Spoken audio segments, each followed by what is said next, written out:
This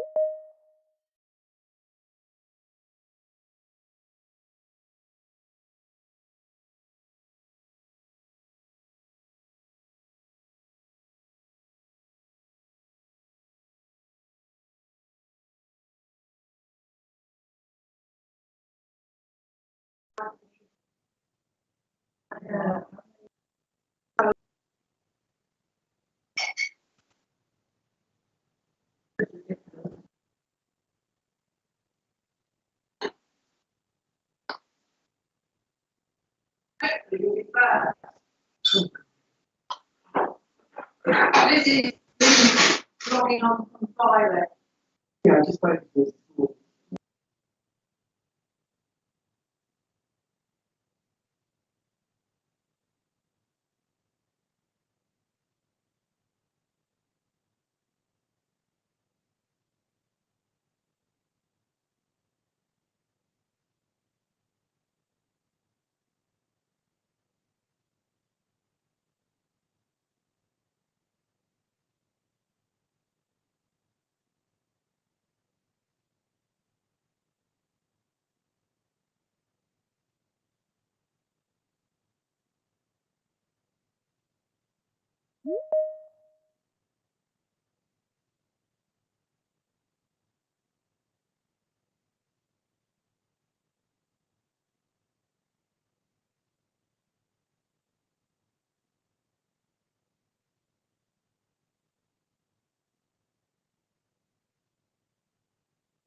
Hello?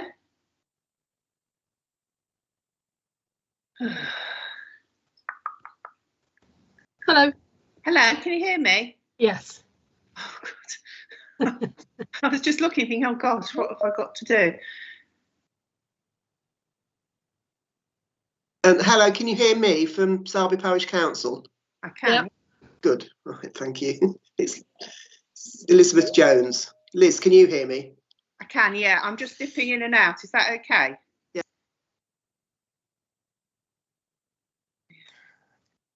Good morning to both of you. It's Hugh Richards, the Borough Council's barrister here. The convention on these things is that once we've all logged in and we can all be heard, then just switch off your microphone and your camera, and then when the inspector joins us at 10 o'clock, he'll tell us who he wants to switch on and when. Right. So, Okay. Yeah. So switch off the camera And the microphone. and the microphone. Yeah. Be challenging.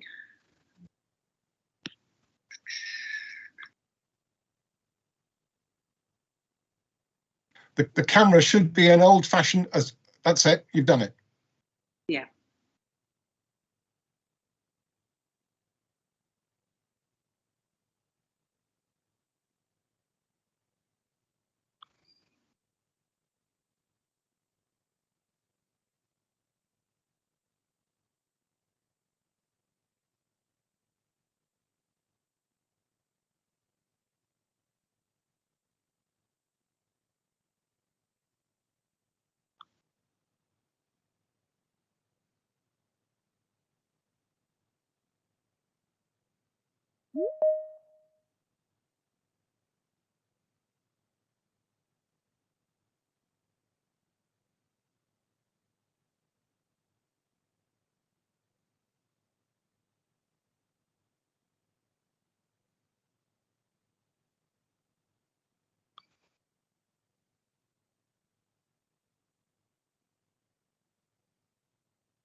Good morning, everyone.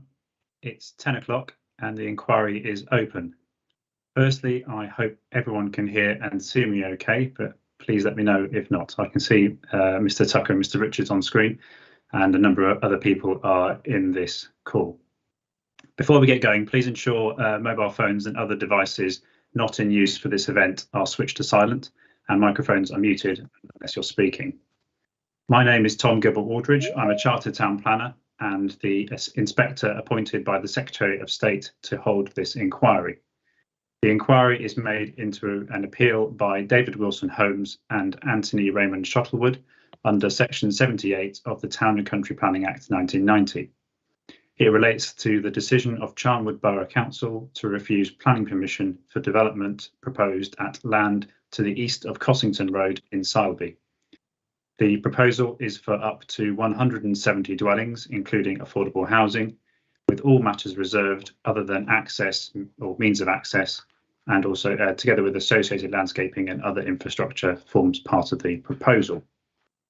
We'll start with introductions in a moment. I'm aware that one of the appellant's witnesses is unwell, and we'll need to discuss the implications of that shortly. But for now, though, if the appellant's advocate can introduce himself and his team, please. By all means, sir. Good morning. My name is Paul Tucker. Hopefully you should have received a list of our appearances that was sent through about 45 minutes ago. I don't know if that's landed on your desk. Not yet, but I'll keep an eye out. I'll make sure that Miss Bell resends that just in case. Well, I'm Queen's Counsel, assisted in this case by Constance Bell. I'm formally instructed by Harry White, who is a senior planner with the appellant. I'm getting some feedback, bizarrely. In due course, sir, I intend to call formally 2 witnesses. Those are in respect of planning, Angela Smedley, who is an associate director of planning with Fisher German, and in relation to landscape, Mr. Andrew Cook, who is an executive director of the Pegasus Group.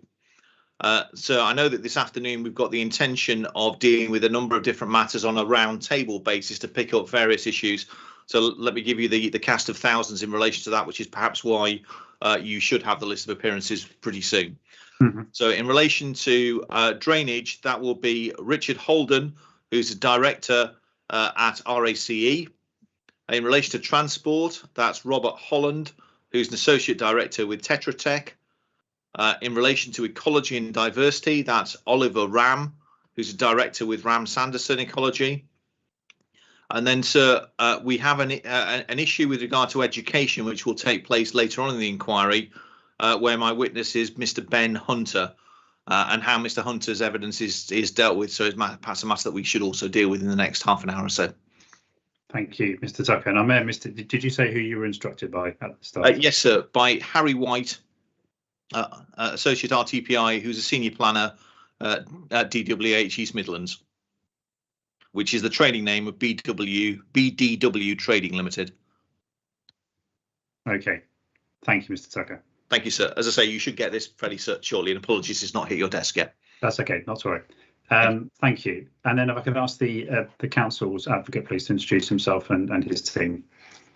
Yes, sir. Good morning. My name is Hugh Richards, H-U-G-H Richards, instructed by the head of legal services at Charnwood Borough Council.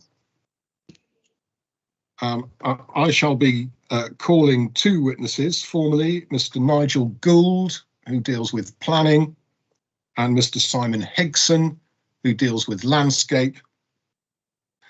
You will also hear, probably during the round table on conditions, potentially from Mrs. Helen Knott, K-N-O-T-T, of the Borough Council.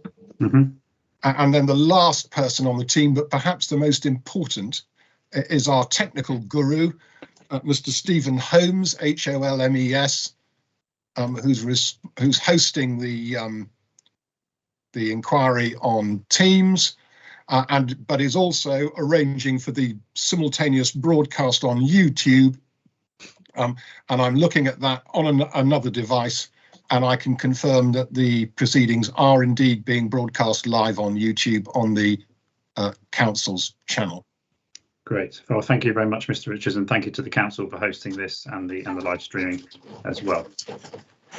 Thank you. And then in terms of other people who wish to speak at the inquiry, I've been given a list of some names, but if I maybe just ask if people could identify themselves. There's if you're using Teams, there is a raise hand function if you want to do that, and also you can switch your camera on. But I see Sileby Parish Council is here. Would you like to introduce yourself, please? Yes, I'm Councillor Elizabeth Jones, and I'm speaking on behalf of Sileby Parish Council. Okay. I also have sitting next to me Councillor Penny Webb Weston, who is from Cossington Parish Council. Okay. Is Councillor Weston, does she wish to speak as well? Do you want to speak, Penny? Yes, please, if I may. Okay. Yes, we'll come to hear from people in a short while. But I've obviously put both your names down on my list. Yeah, we're sharing a device because it's easier that way. That's Okay. Fine. That's sensible in some respects. Fine. Just to say, when you speak, are you happy to both of you to take questions on anything you say? Yes. Yeah, that's Okay. fine. Thank you. And if you are reading from a script or anything, if you wanted to provide that via my case officer Leanne Palmer, then by all means do so. But we can maybe come to that when we hear from you. Right. Okay. Thank you both. And then anybody else who wishes to speak. I've been made aware of. Yes, Vanessa Williams. Yes. Hi, Ms. Williams. I'm a resident that the development will impact hugely. Okay, and you're wishing to speak this morning or today? I've just got a few points and questions I'd like to raise. Yes. Okay, you happy to take questions on? Yes, that? absolutely. Yeah. Okay, thank you, Ms. Williams. We'll come to you in due course. Anybody else who wishes to speak? The only person on my list was Councillor Paul Murphy, but I don't know if Councillor Murphy is here. I think it was made aware of Annette Wade possibly wanting to speak, but that was in her representations rather than via the council. But if neither of them are here at the moment, I don't know if the council knows of anybody else, Mr. Richards, who might be. No, sir. On the list that I was given, it was Sileby Parish Council, Vanessa Williams and Councillor Paul Murphy. Okay. We will see if we can find out anything about Councillor Murphy as to his current intentions in the background. Thank you, Mr. Richards. And is Leicestershire, anybody here from Leicestershire County Council? Just looking at the list, trying to spot names. Again, Mr. Richards, have you heard, has the council heard, or the appellant for that matter, heard about the county council being here this morning? No, I haven't. I confess I was expecting them to be. Yes. I'm getting a WhatsApp message that Nick Thomas from the county council is expected, but doesn't seem to be here at the moment. Okay. Perhaps Mrs. Knott could ping him an email. That would be helpful, because obviously we are going to have to talk about programming, and that will have an effect on, will involve them. So, okay, well, hopefully we can get hold of Mr. Thomas and they can be present for that discussion. So we'll also send an email. So hopefully by one means or the other, Mr. Thomas will work his way here. Okay, thank you both. For the benefit of those listening, the interested party, including those who want to speak, just as Mr. Tucker alluded to earlier, we're hearing from various witnesses this afternoon to do with highways, transport, and ecology and flood risk. And obviously, if there are any questions for those witnesses, interested parties such as the parish councils and Ms. Williams are very welcome to put questions to those witnesses. But if there's nobody else who wishes to speak at this stage, then we'll move on. I'm not aware of anybody from the press present. If they are, if they could let me know. I'm not seeing any obvious names from the list. If there's nobody else then who wants to identify themselves in speaking terms, then that's fine. Then if I just run through some housekeeping for the virtual event that we're holding, it will operate very much like an inquiry would do in normal circumstances in terms of us all meeting in the same room, but obviously there will be some differences as we are holding it all online. So during the event, unless you're speaking, please ensure your microphone is switched off to minimise background noise. And unless you're one of the advocates, if your camera is off when you're not speaking, that would be helpful. Thank you. So I will lead the event and I will guide the proceedings, and will invite people to speak at particular times. And when you are invited to speak, please remember to turn on your microphone and your video. If for whatever reason you prefer or are not able to have the video on, that's fine. I'm happy to hear from people by audio only if necessary. Please show courtesy and respect for the formalities of the event and refrain from any interruptions or expressions of support with whoever is speaking. Please do not use the chat function, as that can be very, very distracting. But the raise hand function, which some of you have already used, can be used at relevant points to indicate that you wish to speak. If anyone loses connection for the event, please try and rejoin via the link that you used this morning. If you cannot connect or you're having technical problems, then by all means, please let the council know, and hopefully they'll be able to get you back in. And obviously there is the YouTube channel as well. Depending on who's having IT problems, well, obviously we can adjourn the event until that person is back. The case officer Leanne Palmer is in the meeting for this morning just to observe, but she remains the contact for any inquiry documents, etc., that should be forwarded to her email address. And in addition, as I said, we have the live streaming of the inquiry on the council's website. Does anybody separately intend to film or record the event, take any photographs or anything like that? If not, then that's fine. Just it's always worth double checking. So subject to the conversation we're having about Mr. Cook in due course, then there is perhaps one circumstance in which we might want to do that, but it would only be part of the evidence, but we'll perhaps talk about that in due course. Okay, fine, thank you. Any other housekeeping matters before we move on? Then just to run through some of the sort of procedural points then.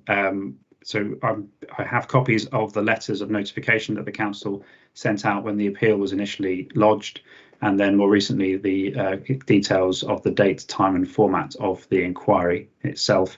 And I have a list of who the notification letters were sent to, so thank you for that. I'm also aware that site notices have been displayed and a press notice also published, so thank you again to the parties for this.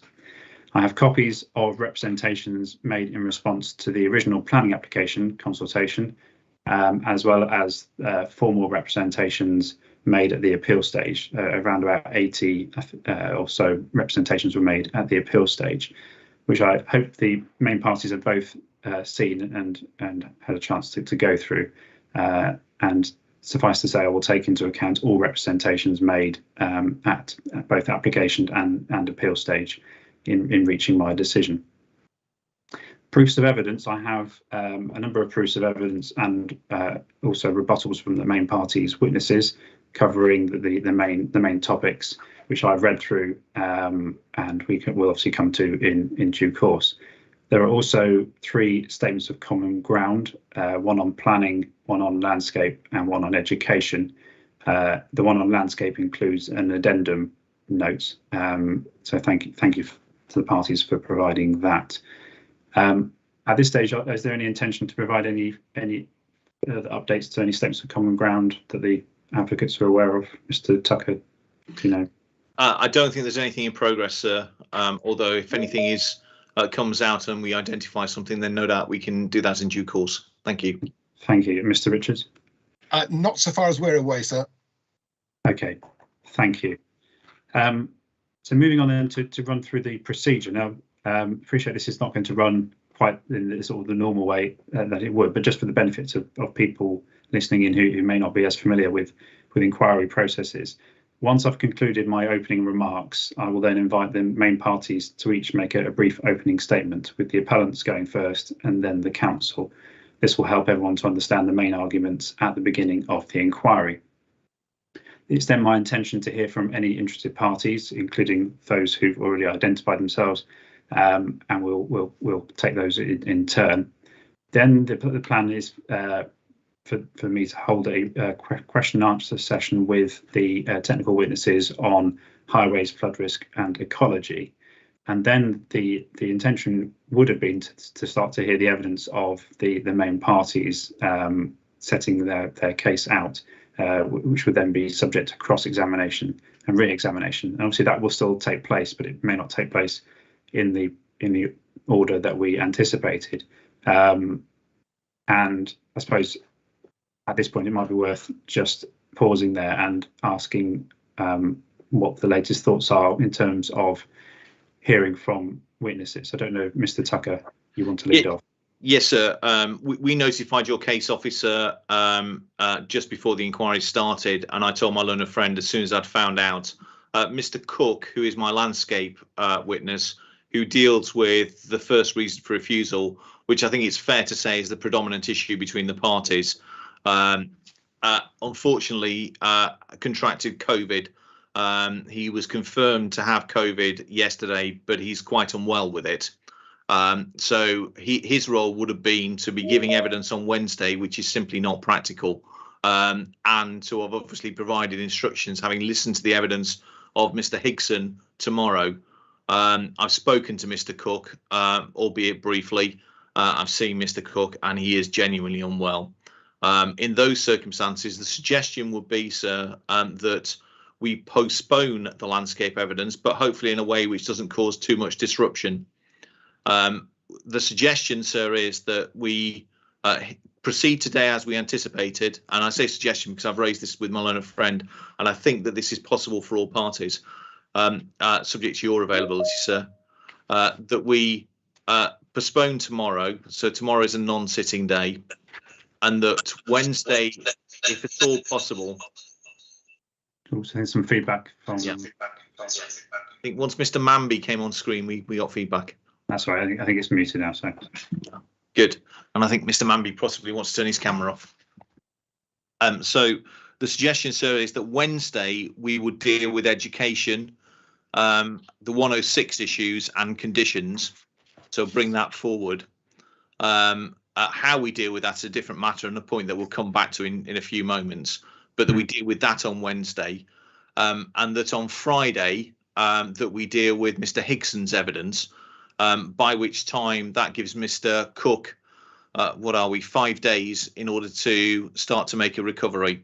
So hopefully by that stage, Mr. Cook will be in a position where he can give instructions with regard to Mr. Higson's evidence. Also happy, sir, to review Mr. Cook's well-being on Wednesday, and if it turns out that Mr. Cook says, do you know what, I'm fresh as a daisy and happy to give evidence this week, well, so be it. Although that doesn't sound particularly likely given his state at the moment. No. So that Mr. Higson would therefore be Friday of this week. We have the 4th of April, which was going to be the education section 106 and conditions day, and that, sir, we use that for Mr. Cook's evidence, and that, sir, we then identify some further days to deal with planning and to deal with closing submissions. Now, the dates which are available to all parties, subject to your availability, sir, are the last week of April, and that will be the 27th, 28th of April, I think. Okay. So you anticipate 2 days, two more days would be needed? Yes, sir. Yeah. Closings would definitely be no more than an hour in a case of this nature. By that stage, we'll have dealt with 106 and conditions. And I would anticipate that planning should take a day and a little bit, I would have thought. Okay. But we can reserve 3 days, so if necessary that week. I think all parties are available for 3 days, the back 3 days of that week, whatever those dates are. Okay. Fine. Yes, I think you see he said the 26th and 27th, but it could be an extra day. I think it's Wednesday, Thursday, Friday. The 27, 28, 29 April. That's right. Okay. I will have to double check, but that's possible. I assume it will be done online again. Yeah. Yes, sir. Yeah. Okay. Mr. Richards, are you happy with everything that Mr. Tucker's set out there? I am, because we've been communicating solidly since about 8:30 this morning. Okay. And you're happy that your landscape witness is heard on Friday, and then there's a gap until Mr. Cook's evidence on the Yes. 4th? Yes. That's good. Just wanted to check in, sort of, yeah, you're happy with that sort of gap between things. Okay. I suppose obviously it will partly hinges on whether Mr. Cook is well enough to at least be able to hear Mr. Hickson's evidence on Friday, and we don't know at this stage. Well, that's the issue that I indicated with regard to recording. Mr. Cook isn't available on the last week of April, and therefore, if we were to adjourn the landscape off to the end of April, then he wouldn't be available. So he'd be looking for a much longer adjournment. So the compromise from my client's perspective is, yes, of course, they want Mr. Cook in a position to provide instructions to me and to be fit, healthy, and able to concentrate. But if it turns out that that we are in the situation that we are, and Mr. Hickson gives evidence, Mr. Cook still feels significantly unwell on Friday, then in those circumstances, that's the point at which we would invite, or we'd ask for permission to record the proceedings so that Mr. Cook could then watch it offline before he gives evidence on the 4th. Okay. Yes. And equally, sir, Mr. Cook may make a miraculous recovery by Wednesday, though that seems profoundly unlikely. And if so, we could just deal with landscape this week. But my anticipation is absolutely not.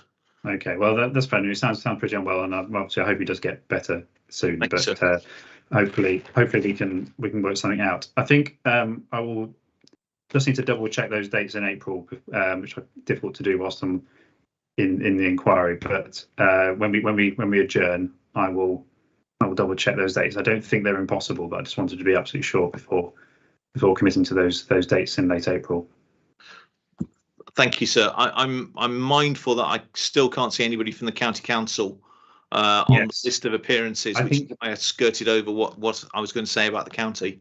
But I think the county are aware that there is a session on education on Wednesday. So I'm anticipating, unless I'm told otherwise, I'm anticipating that the county council will be there on Wednesday. And I think the suggestion that we hear the education evidence on Wednesday sounds sensible, because it just keeps things as planned this week, and it doesn't mess. I hope it doesn't mess the county council around. Obviously, if the county council can be made aware of what's going on, that would be helpful. And if they have any concerns, they can obviously let us know. Mr. Richards. So I have news. Okay. We've emailed the Mr. Thomas at the county council and asked him to log on urgently, but we can't get him on the phone. Okay. But as you say, he's got we're confident that he's got the programme that gives him a Wednesday slot in any event. Yeah. And we've heard from Councillor Murphy. He'll be logging on at 11:45. Okay. But sadly, he can't log on before then. But that would seem to fit with today's plans. That the 11:45 should be fine in terms of Councillor Murphy, and hopefully we'll hear from or see Mr. Thomas shortly. Okay. Thank you for that. I think that's very helpful. I'm very grateful that the parties have been trying to sort this out this morning at short notice. So thank you. I say, well, I'll double check those dates. But it sounds doable. Mr. Tucker. Yes, sir. I mean, just to give you the heads up as to our point with regard to education, at the moment, the programme suggests that I'm going to be calling Mr. Hunter in a formal way, and then followed by a roundtable discussion with regard to education. There is a slight nervousness about having one side giving evidence on a roundtable basis and the other side giving evidence through a formal process. And obviously, if Mr. Hunter's giving evidence, that Mr. Hunter may not be cross-examined by an advocate if the county council aren't turning up with an advocate.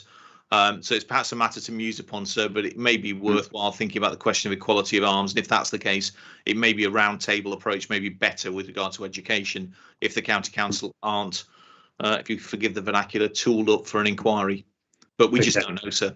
I think we'll try and clarify that. I think, yes, it was going to be something I wanted to raise, that the how it might work in terms of the education session, and whether a round table might be better given the balance of witnesses and advocates. So I'm fairly relaxed either way, unless there was sort of strongly, it was felt strongly that Mr. Hunter needed to sort of give his evidence in chief. But if it's easy or just as easy or perhaps more productive to do it via round table, then I'm happy with that as well. So yes, Mr. Richards. The information that we have on that issue is that they will not be tooled up with an advocate, as Mr. Tucker so eloquently puts it, because they're not a Rule 6 party. They haven't planned to be represented in that way. So I suspect that they are simply turning up to be invited to tell you what their position is. Yes, possibly. I should make it clear that the county council's leading on this issue. The borough council will, of course, try and assist you in any way it can. Yes, I appreciate you're not looking to cross-examine Mr. Hunter.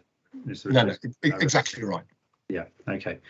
Fine. Well, we'll see. We'll try and deal that issue once we hear more from the county council. So thank you for that diversion off from the procedure, but it's very helpful to do that. Mr. Tucker. Yes. So just one point other than education, which is that the question has been asked behind the scenes whether you would still intend to do the site visit on the 28th of March, which is when it's currently scheduled for. 29th, I think it is, but yes. Sorry. Yeah. Well, assuming Mr. Cook is well enough, then I don't see why that wouldn't be a problem. I mean, certainly wouldn't want to do it this week because Mr. Cook isn't going to be well enough. So, but it could be next week if Mr. Cook is well enough. And we should know by the end of the week, hopefully. Well, that's exactly right, sir. And if Mr. Cook still isn't well enough by the 28th, then we'll ensure there's a replacement. His colleague can attend in his place. Fine. Okay. Well, we'll make sure that's sorted then. Thank you. Thank you. So just to briefly return to some of the outlining the procedure. So, but when we do hear from the witnesses in terms of their formal evidence in chief and so on, I will generally ask any questions I have during evidence in chief or before they are re-examined. During cross-examination, if I can remind witnesses for all main parties to answer questions with a yes/no answer wherever possible, and then qualify responses as necessary. This is obviously the more cooperation and efficiency we have in terms of participation that helps with the running of the event, particularly when we're working online and the days are shorter. And just to set out that the roundtable discussions that we will have on conditions and planning obligations are a standard procedure. They don't. It does not indicate I've made up my mind, and the discussions won't affect the parties' positions on their case. I've circulated some comments on the draft conditions and obligations. I know the previous inspector had also circulated comments as well, but I've updated with a few more.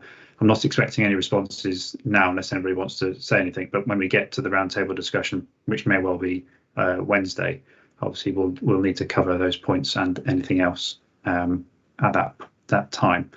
And then I think just sort of, yes, as we've indicated, once we've heard all the evidence from all the parties, which obviously may not be until late April now, there will be closing submissions from the parties, and if I can have those in writing, please. And then just to make one final procedural point, or two more procedural points. One's relating to costs. I'm not inviting any application for costs, but if they are to be made, they should be done before the inquiry is closed, and ideally submitted in writing. At this stage, do either party intend to make an award? Mr. Tucker, first of all. No, sir, this isn't a cost case. Okay, and Mr. Richards? No, sir, not from us. Okay, thank you. And just to make everyone aware, I have the power to initiate an award of costs, whether or not an application is made by any party. If I did this, it would follow a written process with the relevant party after the appeal decision is issued. Just to mention in terms of the site visit, just to make you aware, I did carry out a pre-inquiry familiarisation visit last week on Friday morning of last week. Looked at the site from Cossington Road and various public viewpoints in the immediate area, as well as looking at Sileby and adjoining settlements in terms of the location of the schools, etc., just to get my bearings on where all those various things are located. I will obviously need to make a formal site visit at some point, and we indicated that would be on the 29th of March and would be anticipated. I anticipate that would be accompanied, but we can discuss the arrangements and finalise everything nearer the time later this week. I should stress that the site visit is solely for me to see the site and the surroundings, and there's no discussion of the case on site. If interested parties wish to attend the site visit, please can you either let me know or let the council know, and we will do our best to accommodate. The timing estimates. Thank you to the advocates for their timing estimates. Obviously, everything's a little bit up in the air at the moment, but I assume the actual timing estimates in terms of cross-examination and so on remain the same. That they don't need to be amended. So we'll hopefully fit everything in. As I say, the inquiry was scheduled for up to 6 days, and hopefully we will fit that in within 6 days. However they are sort of charted across the next month or so. In terms of the running of each day, there will be 3 sessions, 2 before lunch and 1 after, normally lasting around about 90 minutes for each session. Online working is, as we all probably know by now, quite tiring, and we try and take more breaks and longer breaks where possible. So I intend on most days there'll be a 30-minute break late morning, and then up to an hour for lunch, and then the afternoon session would run through until we adjourn for the day. As far as today goes, I think we would seek to sort of break for lunch sometime after 1 o'clock, possibly about 1:30, and then finish for the day around about 4 o'clock. For subsequent days, I was anticipating starting at 9:30 and finishing slightly earlier at 3:30 each day. So I assume everyone is happy with that kind of arrangement. Obviously, if that needs to change, or if we need to sit slightly later to finish a witness off, I'm generally flexible on sitting slightly later if needed, but obviously we can sort of play that by ear. During adjournments, I will normally leave the meeting. Everybody else can stay in the meeting and remain logged in, although you may wish to mute your mic and switch your camera off during adjournments. And at the start of each day, please arrive in good time to be let through into the meeting. I think that's probably everything I wanted to say in terms of the procedure and timing. So unless there's anything else, if we can turn then, Mr. Richards, yes? Yes, just to say, so at some stage, probably after you've confirmed your dates after the first adjournment, we will need to issue a revised programme. We can put that on the inquiry website. That's not a problem. Okay. But then we would need to formally also let people know what the changed arrangements are, and we'd appreciate some guidance from you as to how we might do that. One way might be to put up a message on the YouTube channel, for example, if we're not now sitting tomorrow, just to put up a message on the YouTube channel tomorrow that says not sitting today. See the programme, see the revised programme on the council's website, and give the address. But we just need to give some thought to how we formally tell the public yes, what changes we've had to make to the programme. Yes, that's a very good point, and I think certainly putting something on the YouTube website or on the top of the inquiry webpage to sort of say there's been a change of dates, then that's what would be good. But I'll give some thought during the adjournments if there's anything else that needs to be done in terms of notifying people. Yes. Thank you, Mr. Richards. Mr. Tucker? Yes, and this is directly from the WhatsApp group that I'm a member of behind the scenes from my team. Just to thank my learner friend and his team for the work that's been done behind the scenes to try and resolve this, to identify dates. So thank you very much to Mr. Richards, and obviously thank you to you, sir. It does show, ironically, that it was somewhat prescient that we turned this into a virtual inquiry. Yes, one of life's ironies there. But thank you. I mean, it's just it's like one of these things that's just bad timing and happens. But yes, at least we are able to proceed with some of the programme. So thank you both. If we could just clarify before we finish a few more things on my openings, if we just clarify the plans that are part of this appeal. I have a location plan, which I think is drawing reference SIL/LOC01. It's just a red line boundary. I'll hold it up the screen as you can see. Yes. And then I think the only other formal plan is the proposed site access junction, which is a drawing number that ends 003. And it looks Yes. Exciting like that. Although I disappear when I do that, so maybe I won't hold that up. But I think both parties know the plan that I'm referring to. It shows the site access onto Cossington Road and visibility displays and so on. Just to be clear, am I looking, is revision A the correct version? Because I'm aware that there was an earlier version, obviously, and there's also a revision B.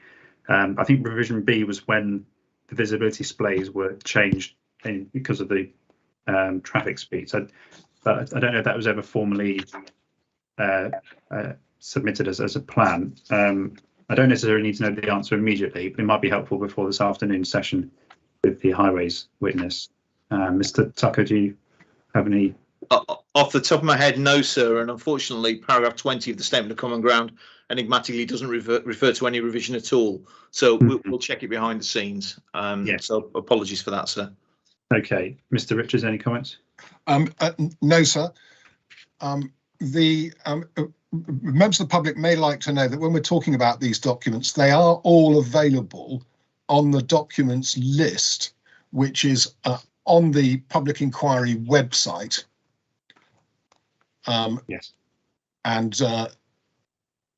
there's a list of documents with documents numbers and hyperlinks to them, so it's very easy for the public to follow when we do refer to documents. Yes, thank you. The yes, the webpage is very helpful. Hopefully, people are able to find that on via the planning pages on the council's website. There's a quite a clear link to that. So hopefully that's accessible for most people. But obviously, if anyone is having difficulties finding documents, then please let us know. Okay, we'll clarify the revision then. If the parties can work that one out during the adjournment today, that would be helpful. And likewise with the master plan, there's an illustrative master plan, which I appreciate is only indicative and it doesn't form a formal document. I think I have a revision A, which I think was submitted before the application was determined. But I'm aware there's also a revision B and C, which I think formed part of the landscape evidence from Mr. Cook. So again, it's just some clarity from the parties as to which version of the illustrative master plan I should be having regard to. I don't know, again, if that's something that you need to go away and double check or can comment on now. So I can comment on that now. I apprehend that it's revision C.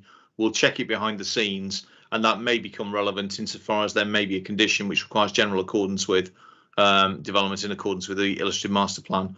And you'll appreciate a significant part of our case is that the residential development is the northern part of the site, not that it continues across the whole of the site. So there's some need to tie any consent to that illustrative master plan, at least in broad terms. Right. Okay. Mr. Richards, any comments?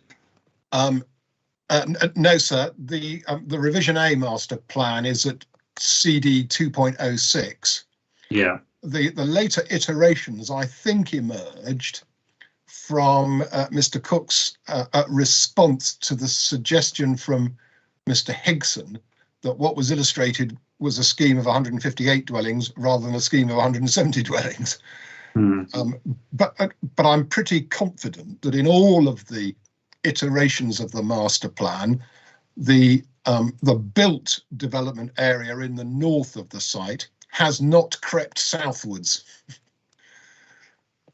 It changes to the landscaping or the numbers of units.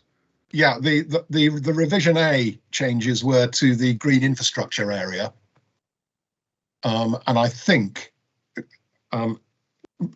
B and C also did some fine tweaking, but the principle of of an area of land illustrated in the north of the site remains the same area of land throughout. Okay, but yes, if those later iterations were only in the landscape evidence or rebuttal, then obviously need to give some thoughts to whether or not that would be fair to refer to those in a formal condition. But if revision A, which was part of the council's decision, is broadly similar to C and B and C as you've described, Mr. Richards, then it may not be a huge issue. Yeah. Sorry, sir. Yeah, no, Mr. Tucker.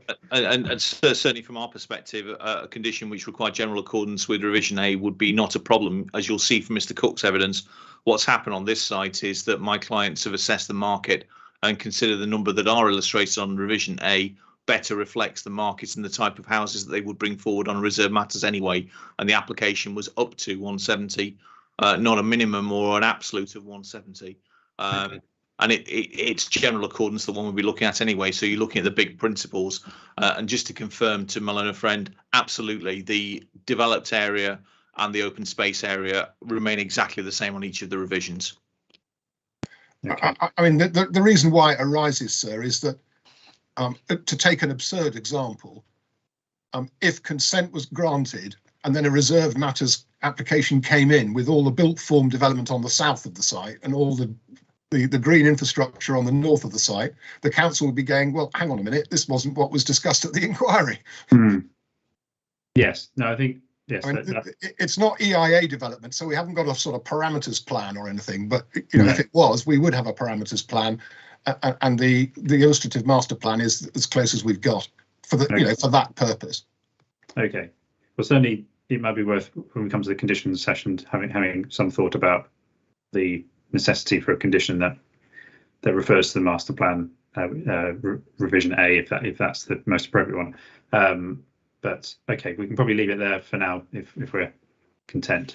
Thank you, sir. I'm not aware of any other formal plans. Obviously, there are a number of documents, and as Mr. Richards has pointed out, there's a large number of core documents on the council's webpage.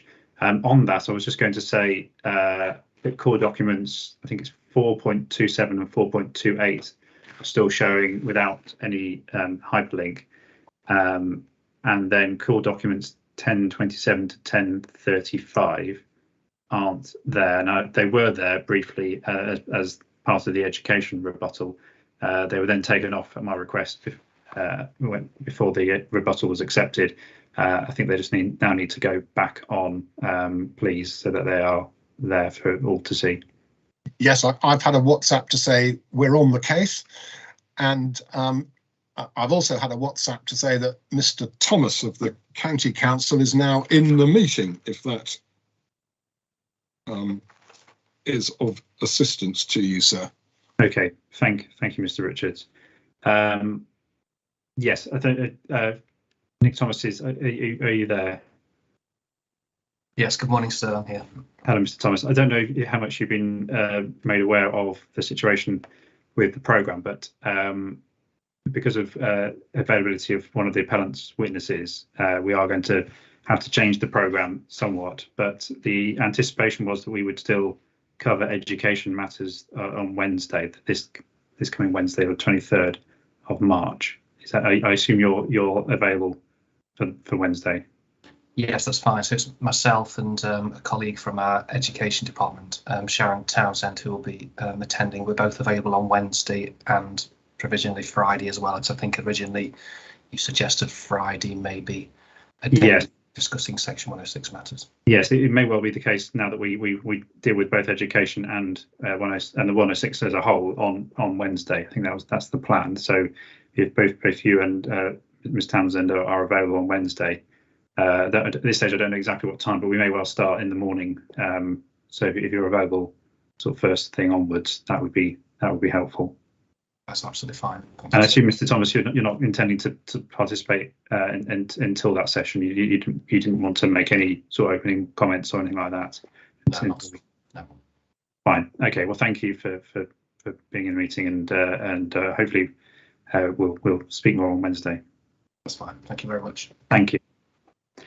Okay, then in terms of any additional documents or evidence from the parties? Is there anything else that the appellants wish to submit at this stage, Mr. Tucker? No, sir. Thank you. Thank you. Mr. Richards, anything else? No, sir. We've both done an opening in writing, which we've exchanged amongst ourselves, but we'd probably just like the comfort of knowing that you've got them as well. Yes, I've just checked my emails, and yes, I have the opening statements for both main parties, and I also have the appearances list as well for the appellants. So they've come through. Thank you. What we'll do is. Would you like me to do a formal appearances list just so you've got it for cutting and pasting purposes? It's not essential, Mr. Richards, but if you want to, then I won't say no. So entirely up to you. I did take a list of the names when you read them out, so that's fine. Okay. And what we'll do is we'll number documents as we go, inquiry documents. So if the opening statement and appearances list for the appellants go down as ID1 and ID2, and then ID3, inquiry document 3, will be the council's opening, and then we'll carry on from there with any subsequent inquiry documents. We'll carry on with that numbering. Yeah, and we will seek to add those as we go to the inquiry website. Thank you. List. That's great. Thank you very much. I say that without having checked that it's possible, but I'm quite sure it is. Hopefully, well, if not, let me know. But I assume if everything else has gone up okay, then that should be fine. Thank you. And if possible, before witnesses are sort of examined, so to speak, if there are any documents that you wish me and others to have in front of them, it's always helpful at the start of a day to sort of know that you're going to be taking your witness or the other side's witness to various documents, just so we have them sort of ready as PDFs or however else we do. Yes, I've already got such a document for Mr. Higson's evidence, just in case we were to get to him tomorrow. But my experience over lockdown was that usually inspectors like that by about 4 o'clock the day before, so that they can get the documents ready overnight for the next day. Yeah, I mean, yeah, that would be helpful. If it can't be done, it has to be 9 o'clock the following morning, then so be it. But yes, it's always helpful to have it in good time to know what documents you need to have ready. Thank you. Anything else from anyone on documents? No. So the final thing then is to just set out the main issues, or the likely main issues. They were discussed at the case management conference, and they were as follows. Firstly, whether the proposed development would be in a suitable location, having regard to the development plan and national policies. Secondly, the effect of the proposal on the character and appearance of the area in relation to landscape and the area of local separation. Thirdly, whether or not the proposed development makes adequate provision for affordable housing and other infrastructure requirements. And finally, whether or not any conflict with the development plan and harm arising is outweighed by other considerations. So they were the four outlined at the case management conference, and I propose that we keep those as our four main issues unless there is any comments that they need to change. No, okay.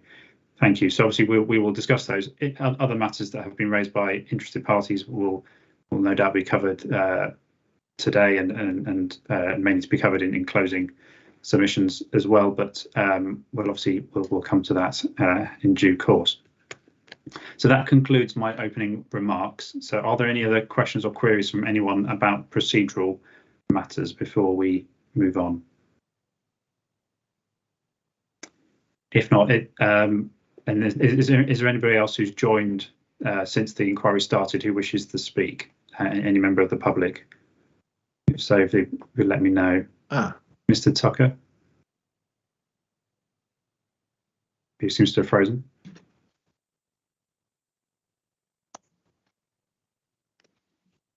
Mr. Tucker, I think you're unfrozen now.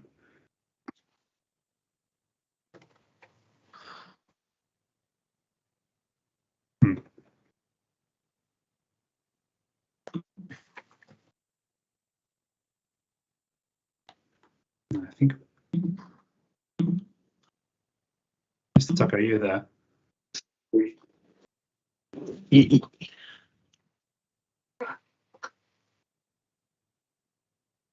He's frozen for me as well. Yeah, I think that seems to be the case.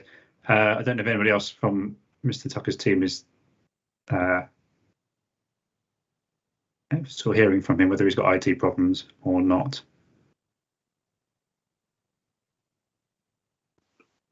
So I'm Mr. Tucker's junior. We'll just check in with him and see what difficulties he's having. Okay, thank you, Ms. Bell.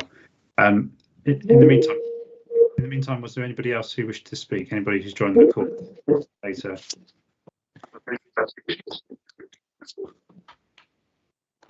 I'm not seeing, but I think Mr. Tucker may be back. So, Mr. Tucker, are you back with us? I am, sir. I'm back tethered to my phone because my internet is quickly. I don't know if you can hear me, sir. I can. It's not a brilliant connection, but I can at least hear you. So I wonder if perhaps the easiest way is Miss Bell to deliver the opening address. Possibly, if you're, I mean, I'm happy to take an adjournment before you do that, or if you're happy for Ms. Bell to deliver it, then that's fine. Yes, so I'll press the restart button if Miss Bell starts, and then when I can start again, then I'll join in, as it were. Okay, thank you. Well, I don't want to delay the proceedings any. Okay, thank you, Mr. Tucker. If Ms. Bell wishes to deliver the appellant's opening statement, then please do. Thank you very much, sir. So, sir, these are the opening submissions on behalf of the appellant in this matter. And so, as you know, this appeal is made by David Wilson Homes, East Midlands, and Anthony Raymond Shuttlewood against the refusal of outline permission for up to 170 dwellings, including affordable housing, with all matters reserved other than access, together with associated landscaping and other infrastructure. The appeal proposes residential development on a site immediately adjacent to the south of Sileby, or a service centre, acknowledged to be one of the more sustainable settlements within Charnwood Borough, to provide for additional growth within the acknowledged context of the significant deficit against the minimum expectation of government of a 5-year supply of deliverable housing. It is agreed that the tilted balance is engaged, and therefore that the appeal scheme should be approved unless any harms significantly and demonstrably outweigh the benefits of the development when assessed against the policies in the NPPF taken as a whole. The appellant's firm submission is that whilst change may be unwelcome to some, that in reality there is simply no harm that would come close to justifying a refusal of planning permission in this case. I turn to the identification of benefits and harms. Central to the appellant's case is that the limited harm which arises is decisively outweighed by the public benefits of the scheme. In addition to the delivery of general market housing on a site controlled by a developer who is keen to bring it forward, is also the delivery of much needed affordable housing at a policy compliant level, 30%. In addition to those two substantial benefits, this is a scheme with significant benefits in its favour. The delivery of 5.88 hectares of high quality public open space, including an equipped area of play, should be afforded significant weight. The associated economic benefits of the proposed development, construction phase and long-term impacts should be afforded moderate weight. The delivery of housing in a sustainable location with good access to shops, services and public transport facilities, reducing the need for the use of the private car, should be afforded significant weight. In particular, the delivery of family housing within walking distance of primary schools should be afforded moderate weight.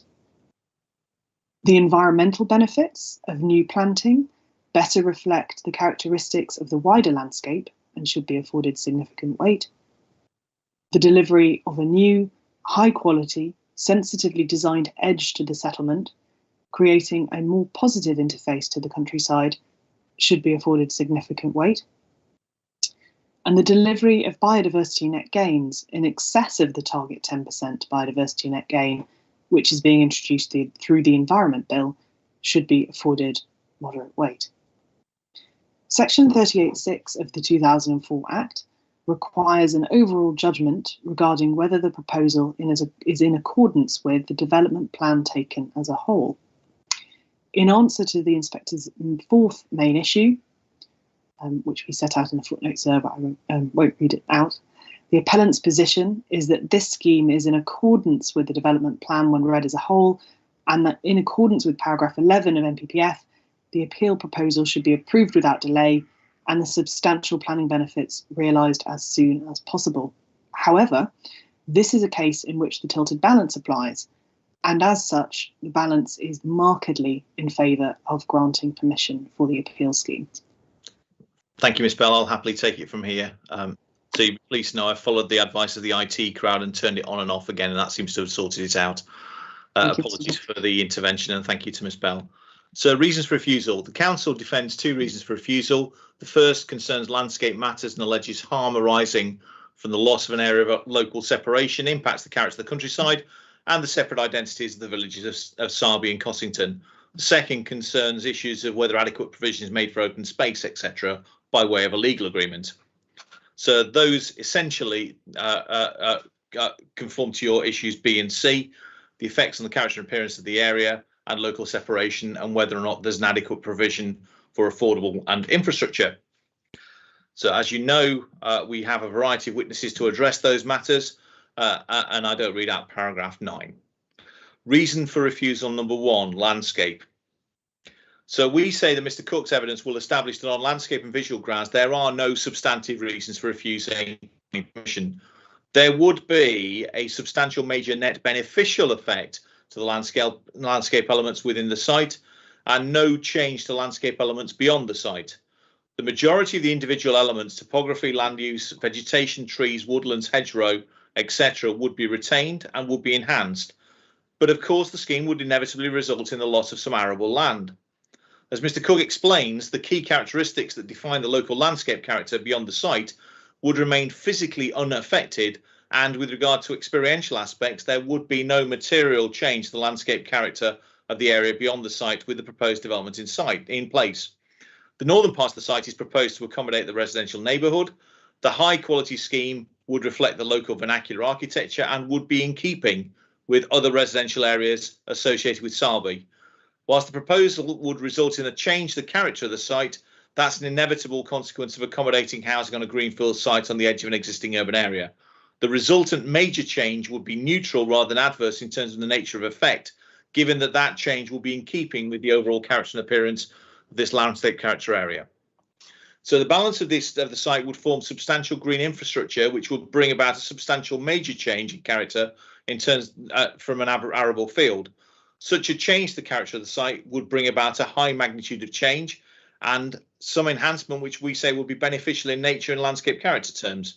Mr. Cook observes that the sheer volume of planting and landscape enhancement is exceptional, as we propose it, given the limited nature of the proposed housing. In terms of visual amenity, Mr. Cook notes that the potential to observe the scheme in terms of its visual envelope would be mainly restricted to its immediate environment and wholly contained within the local landscape. As such, the proposed housing would have a very limited visual impact. Where observed, however, the proposed scheme will be generally heavily framed and screened by tree cover, such that it would be difficult to distinguish it from the existing settlement of Sileby. Further, the magnitude in terms of the degree of effect will be quite limited, and the change to the local environment of the site. The scheme would not impinge in visual terms upon the existing visual relationship between Sileby and Cossington further to the south.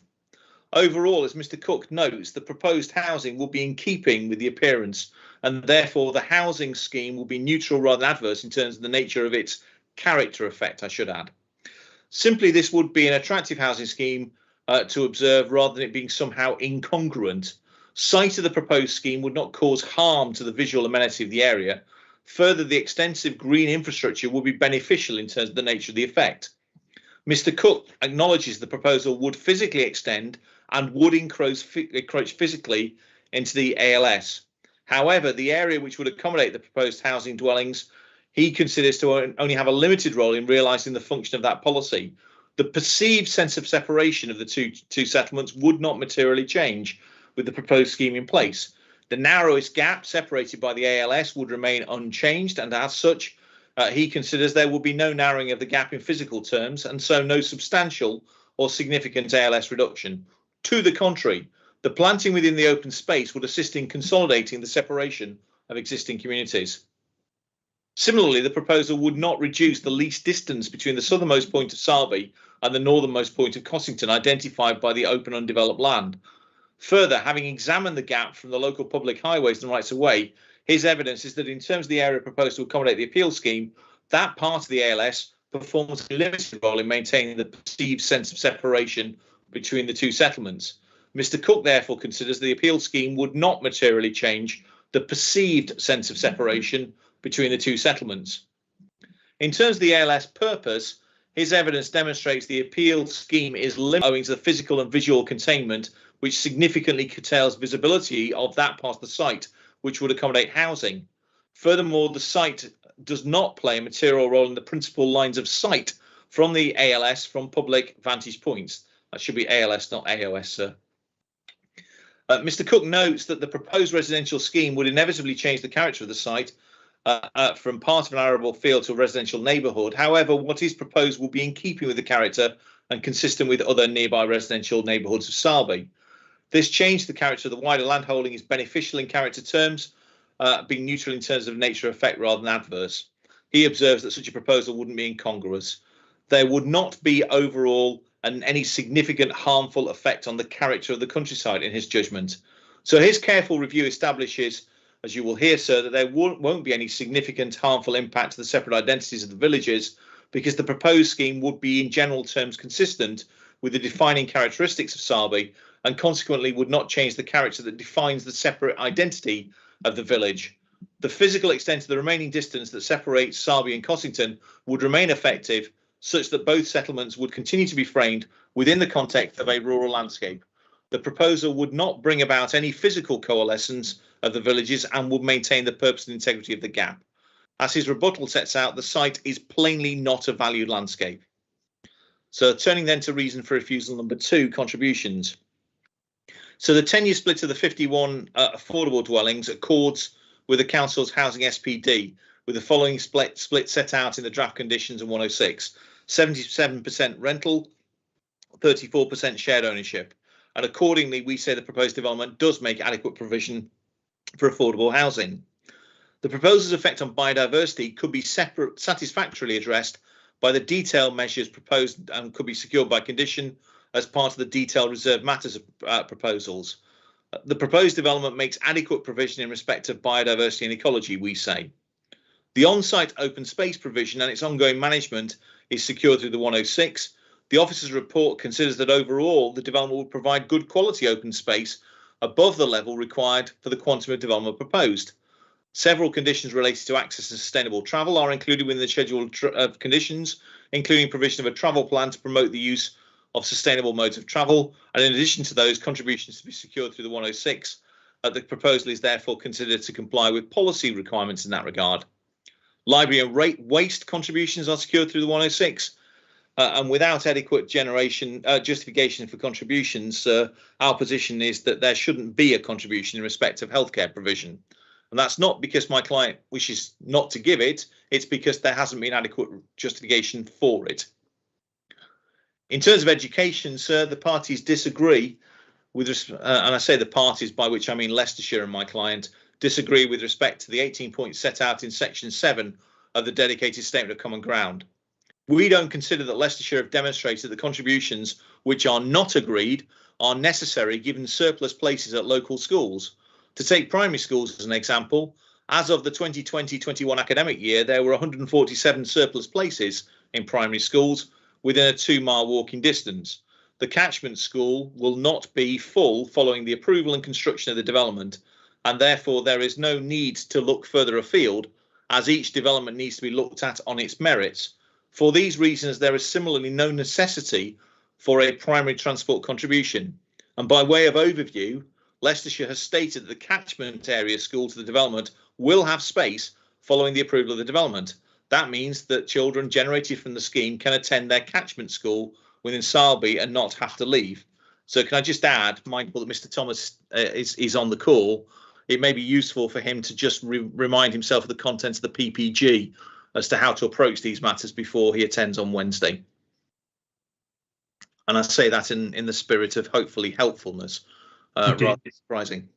So, Mr. Tucker, do you say the PPG? Do you have a particular part? Yes, so it's a chapter on obligations and that which relates to education. It sets out in pretty clear terms how you should approach these matters. Okay, thank you. Thank you, sir.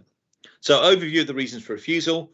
The appeal should be allowed. The reasons for refusal don't stand up to scrutiny, and it's firmly submitted that even if harm were caused by the appeal scheme, the harm is decisively outweighed by the substantial benefits, and so the appeal should be allowed. So just momentarily pausing and addressing your first main issue, the location of development. So Ms. Smedley breaks this topic into two questions: whether spatially Sileby is an appropriate location for residential growth, and secondly, whether there are any site-specific reasons which would render the site unsuitable for development.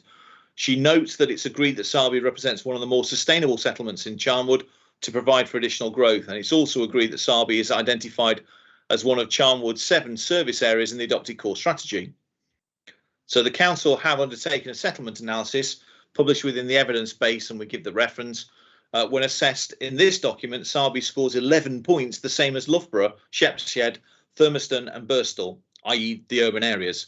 Sileby has far more than the minimum services and facilities required to designate the settlement as a service centre. Ms. Smedley considers that Sileby is demonstrably a sustainable settlement which is suitable and capable for further residential growth. And in terms of site-specific matters, except for the response of the council's landscape officer, no objection was received to the appeal proposals from any technical statutory consultee. Ms. Smedley comprehensively addresses the third-party concerns in respect of education, healthcare, highways, flood risk, drainage, etc. But you'll hear from most of those this afternoon anyway. And so the council's landscape case isn't accepted for reasons that you'll hear about later on in the week. There are no site-specific reasons why the site is unsuitable for development. In conclusion, in favour of the appeal are significant public benefits which demonstrably outweigh any harm asserted by other parties.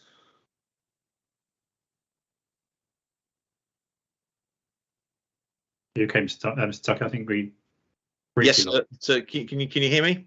Yes. You just suddenly your volume went strange, but I think you're back.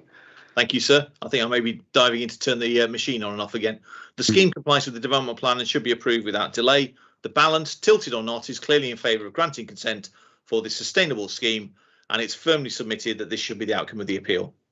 Thank you, sir, and apologies for the gremlins behind the scenes. That's okay. Thank you, Mr. Tucker, and thank you to Ms. Bell for helping at the start as well.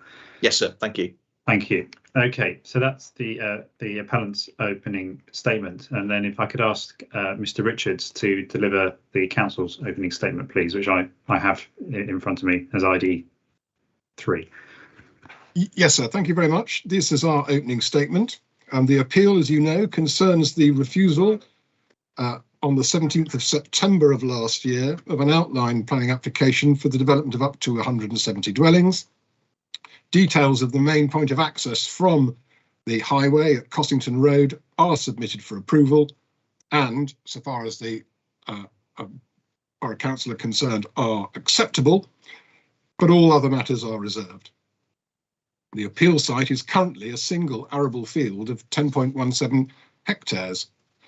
The illustrative master plan accompanying the application showed 4.29 hectares of developed land, 0.32 for water attenuation and 5.88 for public open space structural landscaping. And the most recent illustrative master plan at CD 2.06, there has been some addition of detail, but the split between the proposed built form in the north of the appeal site and the green infrastructure in the south remains as before. The second reason for refusal concerned the lack of an executed planning obligation. That matter is now dealt with as a main issue. So far as the matters for which the local planning authority is taking the lead, there remains nothing outstanding. County Council has raised matters concerning education contributions and has submitted evidence to which the appellant has responded. These matters remain to be resolved. The first reason for refusal can be conveniently broken down as follows. Local planning authority is of the opinion that the proposal would lead to the loss of an area of local separation, resulting in a significantly narrowed and reduced actual and perceived gap of open undeveloped land between the villages of Sileby and Cossington, contrary to core strategy policy and the SAVE policy in the adopted Borough of Charnwood local plan. And there would be a significant harmful impact to the separate identities of the villages of Sileby and Cossington, which is well documented in council studies and assessments. This would be contrary to the interests of the well-established planning policies and emerging policies in the draft Charnwood local plan to prevent the coalescence and merging of villages in the Soar Valley. The significant adverse impact is considered to significantly and demonstrably outweigh the benefits of allowing the development because of the harmful effect it would have on the purpose and integrity of the area of local separation and would undermine its continuing planning function. Just pausing there, sir. That's the reason for refusal, using the language of the tilted balance. And the council's quite clear that considering the area of local separation alone, the adverse impacts do significantly and demonstrably outweigh the benefits. But going back to our text, there would be a significant harmful impact to the character of the countryside. And then to approve the development would be contrary to policies of the core strategy and of the local plan and of the Sileby neighbourhood plan. And we say the aims and objectives of the National Planning Policy Framework. And in combination, these harms, that's to say, the area of local separation harms and the landscape and character harms, there are considered to significantly and demonstrably outweigh the benefits of the scheme when taken as a whole. Now, so you know that the borough has a 3.34-year housing land supply with a base date of the 31st of March 2021. The adopted development plan foreshadowed delivery of a minimum of 3,000 dwellings at the service centres such as Sileby. That's all service centres. There are 4,460 already delivered or committed, of which 1,060 are at Sileby. In terms of the strategy, therefore, service centres have been playing their full part in meeting housing need over the current plan period, and so has Sileby. 3,000 was never intended to be a ceiling, but the minimum has been far exceeded. It's non-delivery in other parts of the strategy that have resulted in the current housing land supply shortfall. A 5-year supply is unlikely to be achieved until the emerging Charnwood local plan, submitted for examination in December of last year, is adopted. Adoption is currently anticipated in the local development scheme as being in Q4 of this year. No doubt this inquiry will consider whether this is optimistic or not. Both parties have prepared their evidence to address the four main issues identified in the inspector's post-case management conference note. We say that there is no doubt that if the development were to be assessed only against the development plan, this appeal would be dismissed. The appeal site lies outside the settlement boundaries and in an area designated as an area of local separation, where development is restricted. But the boundaries were set against a housing requirement that is no longer up to date, and that, together with the 3.34 housing land supply, means that the tilted balance in the NPPF is duly engaged. Sileby's place in the settlement hierarchy means that in principle, it is a suitable place for development. Indeed, the emerging Charnwood local plan provides further housing allocations on 6 sites at Sileby, totaling 345 dwellings, and 124 on 1 site at Cossington. But the appeal site is not allocated for development. Its designation as an area of local separation remains. In terms of suitable access to services and facilities, the appeal site is locationally sustainable. There's a dispute between the parties as to the impact of the proposed development on the character and appearance of the area and the area of local separation.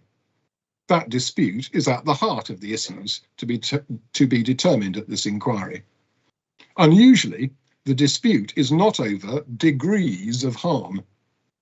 In written evidence, Mr. Higson for the Planning Authority opines that there will be adverse impacts, but Mr. Cook for the appellant appears to contend that the effects of the development will be neutral to beneficial. There is also a dispute as to whether the appeal site is a valued landscape as defined in the framework. So far as the local planning authority is concerned, the conditions on any grant of planning permission and the terms of the proposed planning obligation will ensure that adequate provision will be made for affordable housing and other infrastructure, subject to the resolution of any outstanding disagreement between the appellant and the County Council. In terms of the outcome of the tilted balance, the main parties are on opposite sides. The Planning Authority maintains the position set out in the reason for refusal, that the adverse impacts do significantly and demonstrably outweigh the benefits. As well as the disagreement on the adverse impacts, there are some differences on the weight to be given to the various benefits. There is a current shortage of deliverable sites for housing.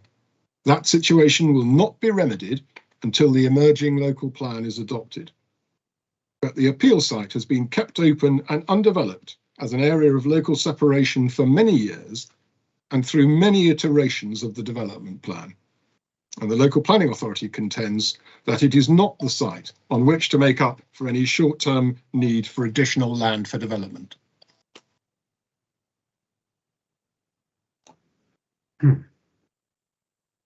Thank you, Mr. Richards. Anything else in terms of opening? No, sir. I'm sorry for the phone that just went. I managed to switch the handset to silent, but not the base station. So I'm now about to address that deficiency in my procedure. Okay, thank you. It's okay. Thank you. So that concludes the council's opening statement. So the next thing in the programme is to hear from interested parties. But looking at the time, I propose we adjourn for about half an hour and then come back to hear from interested parties. Just to check, is there anybody else in this meeting who wishes to speak, who hasn't already notified that they wish to do so? If not, then obviously we'll come back and after the break we'll hear from Sileby and Cossington Parish Councils and then Ms Vanessa Williams after the break. So is there anything else procedurally or any other queries before we adjourn? So just that Councillor Murphy, we hope will also be with us after the break. Oh, so. Yes, thank you for that reminder. Yes, we'll have Councillor Murphy as well. Thank you. And then and Mr Tucker, anything else procedurally? Not for my part, sir. Thank you. Okay. Okay, so if we adjourn, then it will break until 11:50, so 10 to 12. We'll resume at 10 to 12. Thank you. Thank you, sir.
Paul, we're on a break until 10 to. I wasn't sure whether you were aware. That's okay. I'll make myself a cup of tea. Thank you. All right. Turn your camera and microphone off.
Hello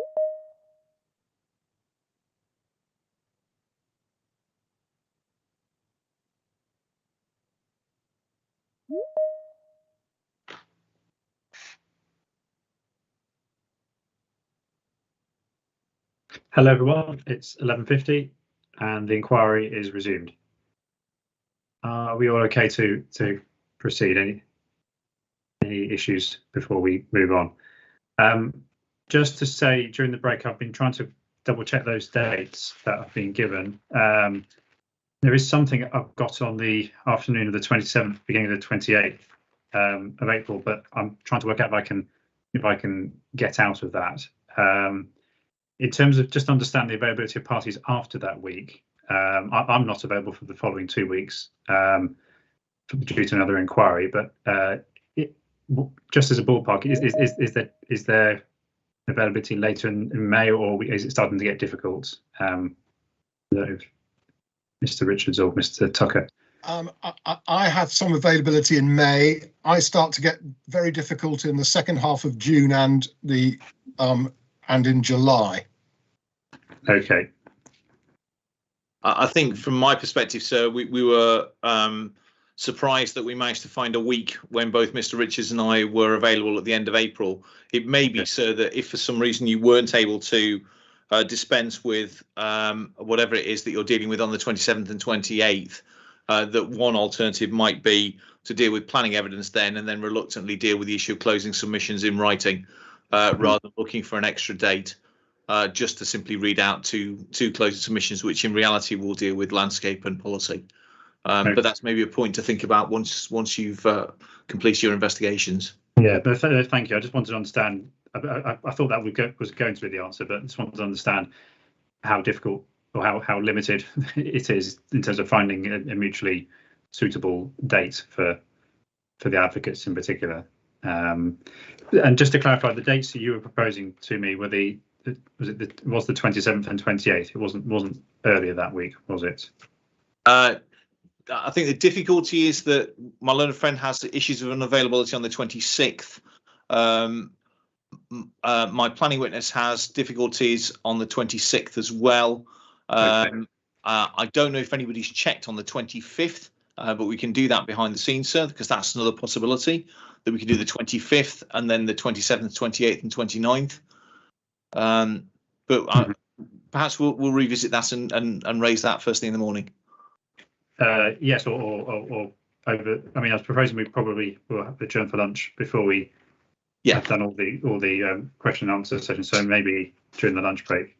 But the 26th is definitely not a good date then. Definitely not, sir.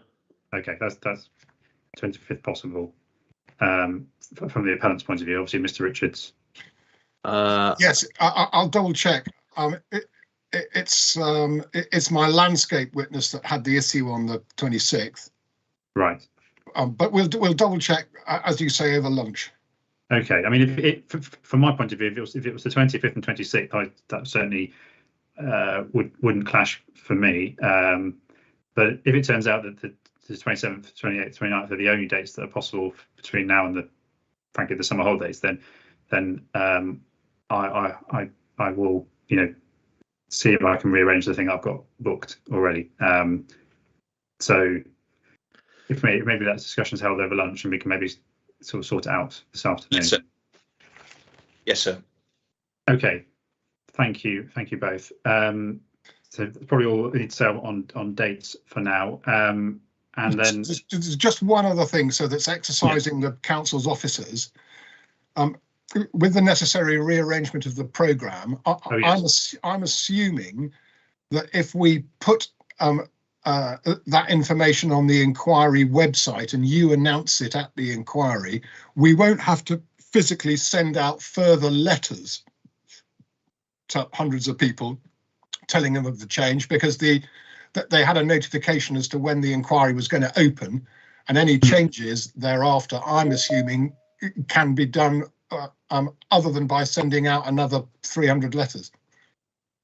I would imagine that, I mean, obviously inquiries have been delayed over the years for a variety of reasons, and I'm not aware that there is a requirement to send out a letter notifying changes of dates. Obviously, if there are people who have sort of said that they wish to speak, and they identified a particular date, then obviously they need to be informed. But I'm not aware, unless Mr. Tucker thinks there is a need for that. Well, that's the advice I've given, but I thought I'd just raise it with you just so that we can all agree that that's what we're going to do. Okay, well, yes, and I will over lunch again, just double check and clarify what I think would be the best approach in terms of any notification. But hopefully, something online will probably be enough. Would be enough. So I think I lost connection very briefly. Okay, thank you. In which case, then we will then turn to hear from interested parties who wish to speak and address the inquiry. And I think if we take them in the order that we heard this morning, if we're happy with that, unless there's any particular, does anybody need to go first? I've got Councillor Elizabeth Jones from Sileby Parish Council, Councillor Penny Weston from Cossington Parish Council, Vanessa Williams, local resident, and I see now that Councillor Paul Murphy is here as well. But any preference to go in particular order from anyone? Well, we're happy to go first with the Parish Council, Sileby Parish Council. Sir, can I just double check? Okay. Would you be happy for me to turn my camera off to free up screen space? That would be helpful, and if Councillor Murphy could do this the same as well, please. I will be here listening attentively. If you want me, I'll switch my camera back on. But no, that's fine, Mr. Richards. It's fine to do that. So if I can see Councillor Jones on the screen, and then say Mr. Tucker or I may have questions once we've heard from Councillor Jones. So when you're ready, please begin. Okay, thank you very much. Good morning. My name is Elizabeth Jones and I'm the Vice Chair of Sileby Parish Council. I'm a resident of Sileby and speaking today in my role as Vice Chair of Sileby Parish Council and as a member of Sileby Neighbourhood Plan Advisory Committee. The comments that I wish to make represent the strongly held views of the Parish Council and the local community as far as the development is concerned. The Parish Council's main concern revolves around the whole principle of accepting further large-scale unplanned housing development on a greenfield site on the edge of Sileby, which is in conflict with adopted planning policies. The Parish Council considers that whilst each application or appeal must be determined on its own merits, each development places further pressures on local services and facilities such as schools, health services and infrastructure. This is not a small-scale development. It involves up to 170 new houses and is one of several large-scale developments that has taken place or else been approved in Sileby in recent years without adequate commensurate improvements in services, facilities or infrastructure. A recent approved development of 120 houses in nearby Cossington also adds to the pressure on facilities in Sileby and the road infrastructure. To see this appeal in its wider context, you should be aware that matters have moved on with regards to Sileby's neighbourhood plan. When planning permission was originally sought for this development in April 2021, Sileby Neighbourhood Plan was less than 2 years old and therefore had full weight as part of the planning process. As Sileby Neighbourhood Plan is now more than 2 years old, we have undertaken a review of the housing and transport policies, and we have an open event planned for April the 7th and will after this be in a position to submit our revised neighbourhood plan regulation 14 consultation. Over the past 4 years, our community has been trying to have a meaningful input into shaping development in our village. After all, our residents feel the impact of development, both good and bad. Unfortunately, Sileby residents are experiencing more of the negative impacts of development, with increasingly congested roads, difficulty in securing places at local schools and health services, which are severely stretched. This is alongside the loss of farmland and the identity as a rural village. Residents have very little faith in the planning system as it is. The proposed development is outside our local limits to development and within the countryside, where new housing is strictly controlled in order to reflect the Borough Council's overall spatial development strategy. It would also cause substantive and significant harm to the area of local separation between Sileby and Cossington. Due to the scale and location of the development, it would not ensure that the predominantly open and underdeveloped character of the area is retained, and it would reduce the already narrow gap between Sileby and Cossington. Sileby simply does not have the infrastructure to support the current level of development, let alone any one of this scale. I want to finish with a paragraph from a local resident who did a grand job of galvanising residents who would live near the proposed development. And this is what they put. The villages of Sileby and Cossington are geographically very close, but in character are very different. Cossington, but for the traffic, might well be regarded as a small, quiet English village. Sileby, on the other hand, is rather large and is a much busier, bustling place. However, the residents of both villages are very keen to retain their separate identities, and the primary method for achieving this is the short stretch of agricultural land dividing the villages on which the applicant, David Wilson Homes, seeks to build. Thank you for allowing me an opportunity to speak on behalf of Sileby Parish Council and the local community. We urge you to dismiss this appeal and to refuse planning permission for this development. Thank you. Thank you, Councillor Jones. Mr. Tucker, do you have any questions for Councillor Jones? I have no questions, sir. Thank you. Okay, thank you. Councillor Jones, just to clarify, so you're looking at a public event in early April to discuss changes to the neighbourhood plan. Yes. And then carrying out a Regulation 14 consultation after that. Yes. And then presumably would that need to then go to an examination and referendum? Yes. Do you know this time what sort of timetable that's?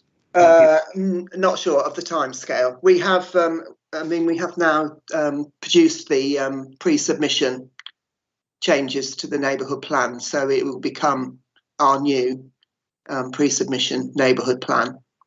Okay. So it will be due to be going before Charnwood, first of all.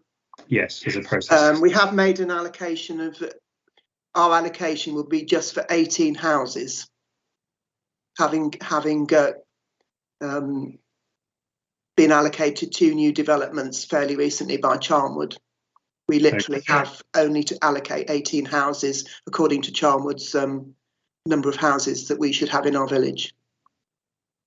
So obviously 170 houses is way above our share of an allocation. Okay. Thank you. Thank you, Councillor Jones. So I assume you still have Councillor Weston sitting with I you. have, yes. Would you like to? Do I need to take myself? I need to sort of. Yeah, I'm happy for you to switch the camera around or move. Change the camera around to Penny. There we go. Thank you. Thank you. Hello, Councillor Weston. If you're happy to begin, please do. Yes. My name's really Penny Weston Webb. I am chairman of Cossington Parish Council, but I am talking as a resident of Cossington. I've lived in Cossington all my life. I was even born here. We definitely would like to keep the green belt. Our village is a small village with 16 listed buildings in it. The church dates back to 1800, whereas Sileby is more modern than we are. Our houses are all different, virtually. We suffer badly from flooding, and when this village is flooded, we have no way out of the village. So traffic coming from Sileby, especially this new bit, wanting to get to the A6, the A46, the M1 or Leicester, just can't get out. We also have big traffic problems. The older houses on Main Street, their windows rattle when all these big lorries and things come through. We've just had a planning permission, outline planning permission granted for 120 houses. We've got another application in for another 57. We've also got a wind farm proposal. We only actually have 180 houses in the village itself. We have a small pub, a very nice small school that we certainly don't want extended, and we have a church. That is all the facilities we've got. And if this planning goes ahead, they will want to come to Cossington if they possibly could for anything, because it's nearer than going into the centre of Sileby. I did hear the other day about the government want the fields kept for wheat, because if Ukraine's going to lose all its wheat fields, so surely this is an ideal field to be put to wheat. We are, as a village, we are very strongly against this proposal. We've had so much already. Thank you very much. Thank you, Councillor Weston. Mr. Tucker, any questions? Again, sir, no questions. That was clear. We may disagree, but I have no questions. Thank you. Okay, thank you. Councillor Weston, just to clarify, you referred to another application for 57 homes. Whereabouts is that in Cossington? The other end of the village. All right. Top of Main Street. Southern end of the village? Yes. Okay. With very bad access, unfortunately. Okay. And the access for this proposed development is going to be horrendous coming onto the Cossington Road. Okay.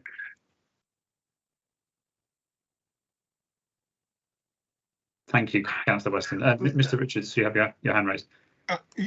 Yes, sir. Do you want us to try and find a plan for you so at least you know physically where this other application is?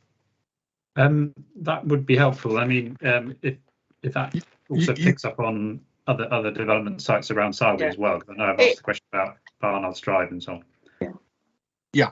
Well, the one I'm talking about is the corner of Main Street and Syston Road. Yeah, well, we'll get the inspector a plan. Okay. You know where the scheme is for the 120 houses, sir, that has resolution to grant, because that's in the evidence. Yes, but that's only part of the field, so eventually I presume they'll apply for more of that field.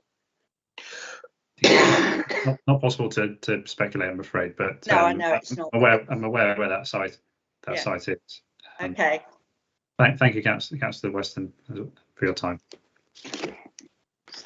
Okay, thank you to both Councillor Jones and Councillor Weston there. And then if Ms. Williams wishes to speak now, then by all means, please begin.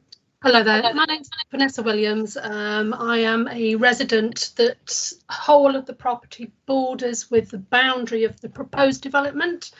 There's several points I'd like to make.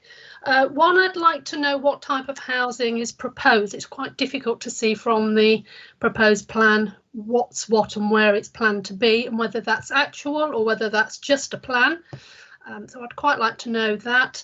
I know historically David Wilson used 3-storey block buildings, and from what I can see on the plan, that will be located on the whole border with my property, with at least 5 houses looking directly into every window and the garden and whole property that I have from the proposed plan. So I would like to know some clarification on that, if possible. Obviously, that's a huge impact on one property, is having 5 or 6 looking directly at it. Also, the boundary and where they propose to start the development seems very close to the existing residence. Is that does that actually have to happen? Why can't it, if the majority, the percentage of the field is going to be used for green space, why does it have to be so close to the existing residents and the impact on them? You know, why can we not take into account the existing residents a little bit more rather than what's needed and what's new? Because the noise and pollution is obviously going to be a huge impact on us already here. And it looks very, very close as to where the new properties will be running alongside the field edge. I did hear that some of the hedges and trees will remain, and I think that's really important, and that would be really good if that could happen, if it gets passed. I have a very thick mature hedgerow, trees and everything running alongside the property. So it'd be really sad if that's just ripped up for a 6-foot fence to be put in. Looking at the impact of a new development, thinking about the noise and pollution and the potential 350 extra cars that would be used on that development, and thinking about the health, well-being and mental health of the residents around here. I myself have somebody in my household that suffers with that. The impact of that noise and that intrusion will be quite significant, and considering the government are wanting to look and tackle mental health, I think this will hugely affect the area and the people that live here. I'd also like to say I'd like to hope that the views from the local parish council and the Loughborough Charnwood Council are respected, really, and I agree with everything they've said and put forward so far. So it would be really nice to see that they do have the power to make decisions and represent the residents in this area, as they know the area better than anybody else. Thinking about the green space as well that's been proposed, it's quite a large green space, but a lot of that is floodland. It comes from the stream that runs along the border. So part of the year it wouldn't be accessible because of the water that would be flooded on the field, unless they're intending to do quite a lot of groundwork to protect that. You've also got dikes on the other side. So on my border, there are dikes at the bottom that would need considerable groundworks, and also looking at access into the development on the opposite side of the road, which I'm imagining they're going to need the space to make the entrance. There are again dikes that are affected by groundwater. So I would imagine that's quite a major undertaking to make sure that is put into place correctly if its proposal goes ahead. Thinking as well about the other sides, I mean, obviously the huge impact if it is a 3-storey development of 5 houses overlooking my property. There are 2 other sides that could be looked at for this. One side obviously backs up to the main railway line, which is the major railway line from Leicester to Nottingham. There are several times when that is maintained because it is a main junction, and obviously the noise and impact of that is going to impact on the new development as well. There was a traffic survey, I believe, undertaken on the main Cossington Road between Sileby and Cossington, but to my knowledge, I'm not sure who it was on behalf of, but it was done during lockdown. So I'm not sure if there has been a proper survey done and if it's collates at the busy times of the day. So certainly anything from 3:30 in the afternoon, you're struggling to get across that road. I use it on a regular basis and it's not easy. So the impact of that, which is also at the entrance to where the development is proposed, will be, I can't see anybody getting across the road, to be honest, without some form of traffic calming and slowing that down. There will be clearly visible impact of the development. I can't see how you can hide a development, as per the gentleman's comments earlier, and the perceived split is not perceived, it is visible. So it's not in our imagination, we can actually see the split, and that's exactly what we want it to stay as. It's certainly not neutral on the plan. It will impact everybody in both villages. My last point, I think, was mentioned about easy access to the facilities in Sileby. Parking. There is no parking that would accommodate the people that the gentleman said wouldn't be a problem, as people would walk to Sileby to use the facilities. It's at least a mile, not accessible to everybody. In this day and age, I would imagine if people are using schools in the village, then they will be using their car. So that will impact as well on the side streets, the parking that exists already, which is already is stretched considerably. And I think that's all from me. Thank you very much for letting me speak. Thank you, Ms. Williams. Mr. Tucker, any points or questions rather? No questions, sir. Obviously, I'll pick up some of the questions that were asked with my witnesses in due course. And Ms. Williams may wish to have a look at the design and access statement, which I think answers some of her questions, which is core document 1.16 on the council's inquiry website. For example, page 67 says the development will be predominantly 2-storey with a few 2.5-storey units, and there's other things which may help with some of our answers in any event. But I'll pick those points up with my witnesses, sir. Thank you. Okay, thank you, Mr. Tucker. Mrs. Williams, I don't think I had any questions. I think the point that Mr. Tucker's just made about looking at the design and access statement may assist you in terms of understanding what's proposed, and everything is outlined at this stage. So the exact location and arrangement of dwellings is not fixed yet.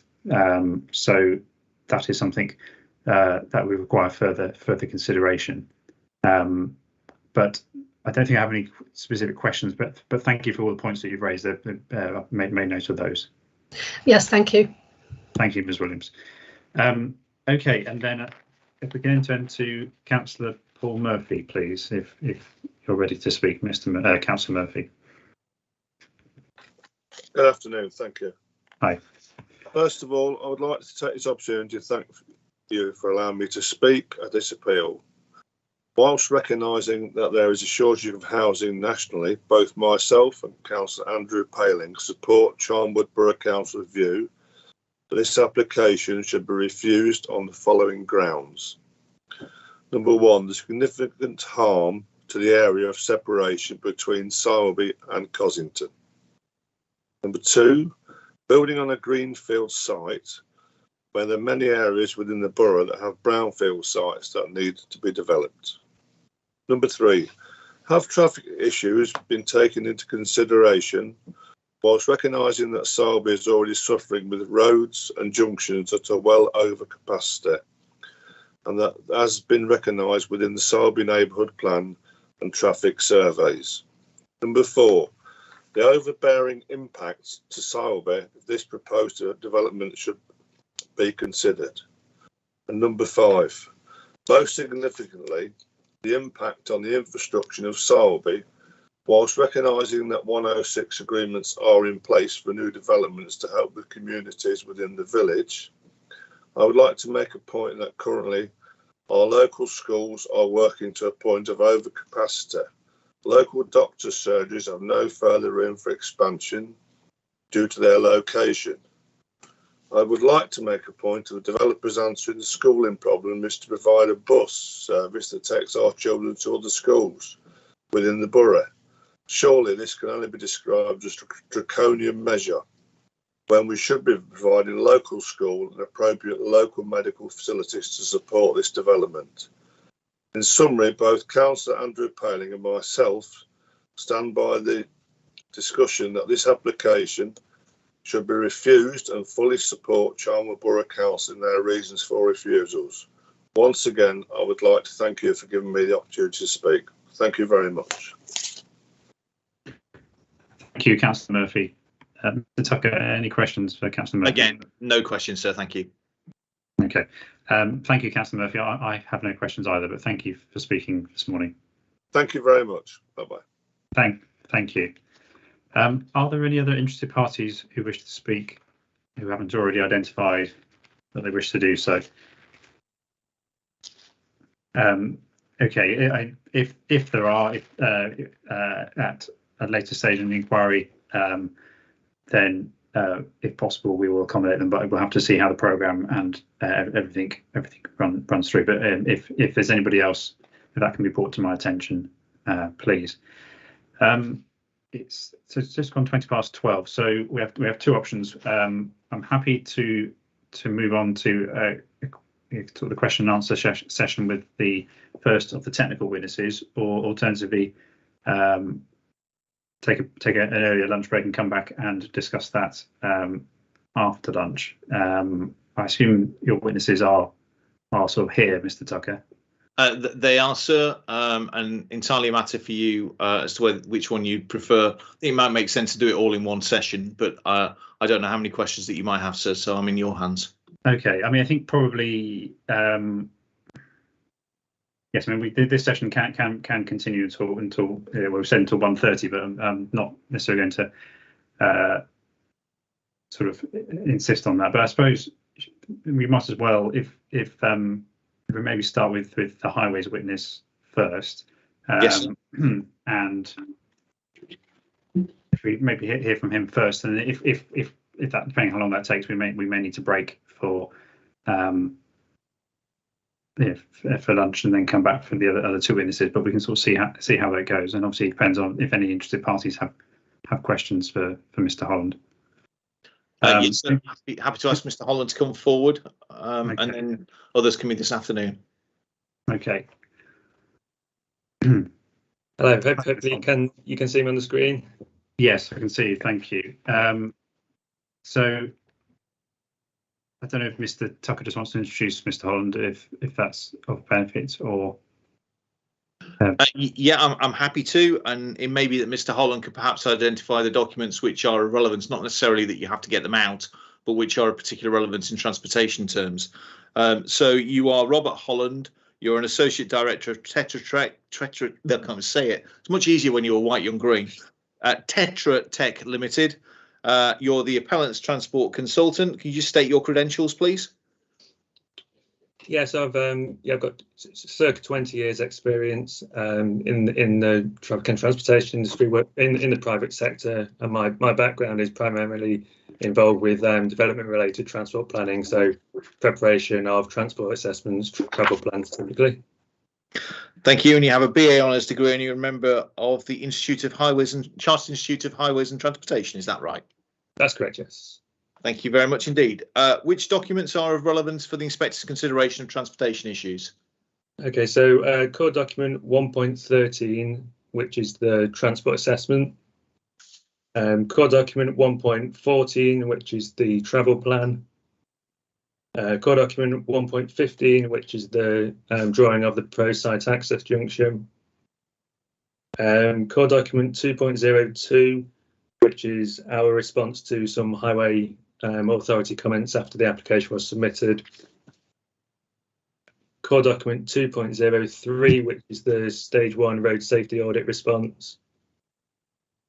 Core document 4.20 and core document 4.21, which are Leicester County Council's highway responses. And then core document 10.24, 10.24A and 10.24B, which relate to a more recent traffic count that was carried out at one of the study area junctions in November last year. Thank you. Could you just, for the benefits of those who are on the call, could you just explain two things? Firstly, a road safety audit, what is that, and what's the response to a road safety audit? Okay, so a road safety audit is carried out in relation to any proposed highway infrastructure. So in this instance, the proposed highway infrastructure is the new site access junction onto Cossington Road. The road safety audit is an independent document carried out by qualified road safety auditors, so they're no part of the design team, and they're completely independent to any of the design. It's not necessarily a design check, it is a safety check, so there may be instances where things may be in accordance with design standards, but perhaps then it still may be a safety concern that is flagged. So it's an independent document that's carried out, and then following completion of the stage 1 road safety audit, there's a designer's response carried out by the design team in response to any points that are raised. And that's the one that's at core document 2.03. That's correct, yes. Thank you. And then core document 1.15, the site access junction, that's revision A. And there was a question from the inspector earlier on whether that was the application drawing. Is that right, that it's revision A? That is correct, I believe, yes. Good. Yeah. Thank you very much. Thank you, sir.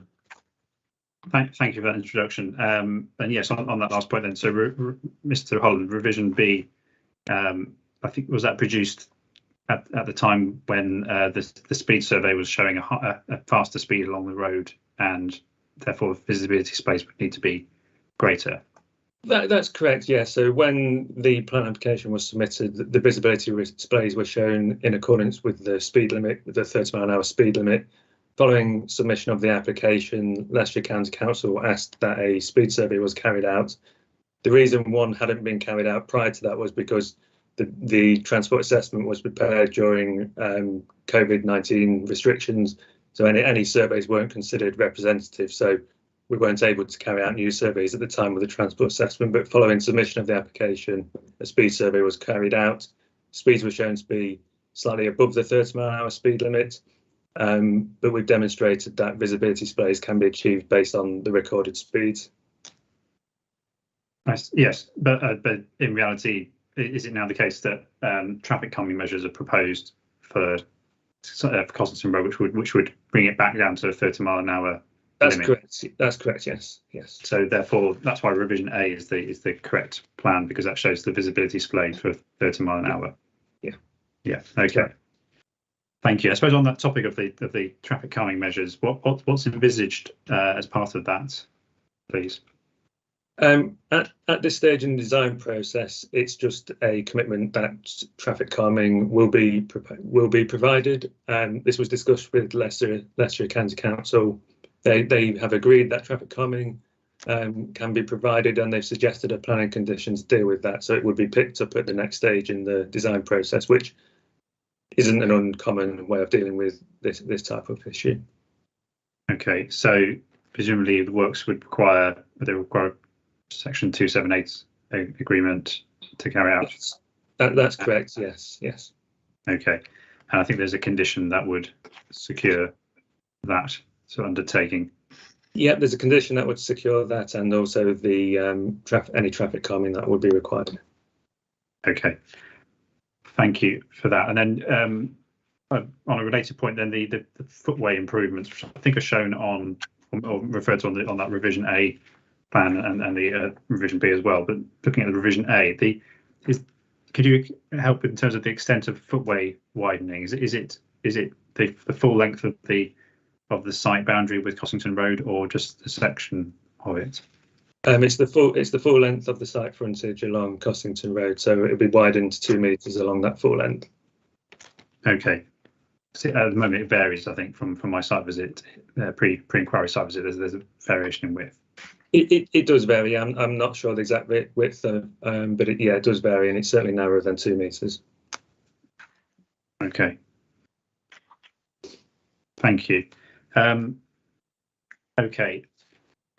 And then in terms of, obviously you heard comments made about the traffic survey work and when that was carried out. I don't know if you could just briefly outline what has been done by way of traffic survey, both to begin with and perhaps more recently. Yeah, so there was the document submitted with the plan application included a traffic survey that was undertaken in 2016. That is beyond the usual 3 years that local highway authorities look for. The reason that survey was included is because at the time the document was prepared, there were COVID-19 lockdown restrictions in place, and we weren't able to carry out new surveys because the data wouldn't be representative of typical conditions. So Leicestershire County Council, as with a lot of local highway authorities, agreed that slightly older data could be used during this period. Since the application was submitted, Leicestershire County Council asked us to carry out a couple of additional surveys. So there was a count carried out in June 2021 at another junction, and there was also the speed survey carried out at the site frontage in June 2021 as well. So Okay. no data was collected during kind of lockdown periods.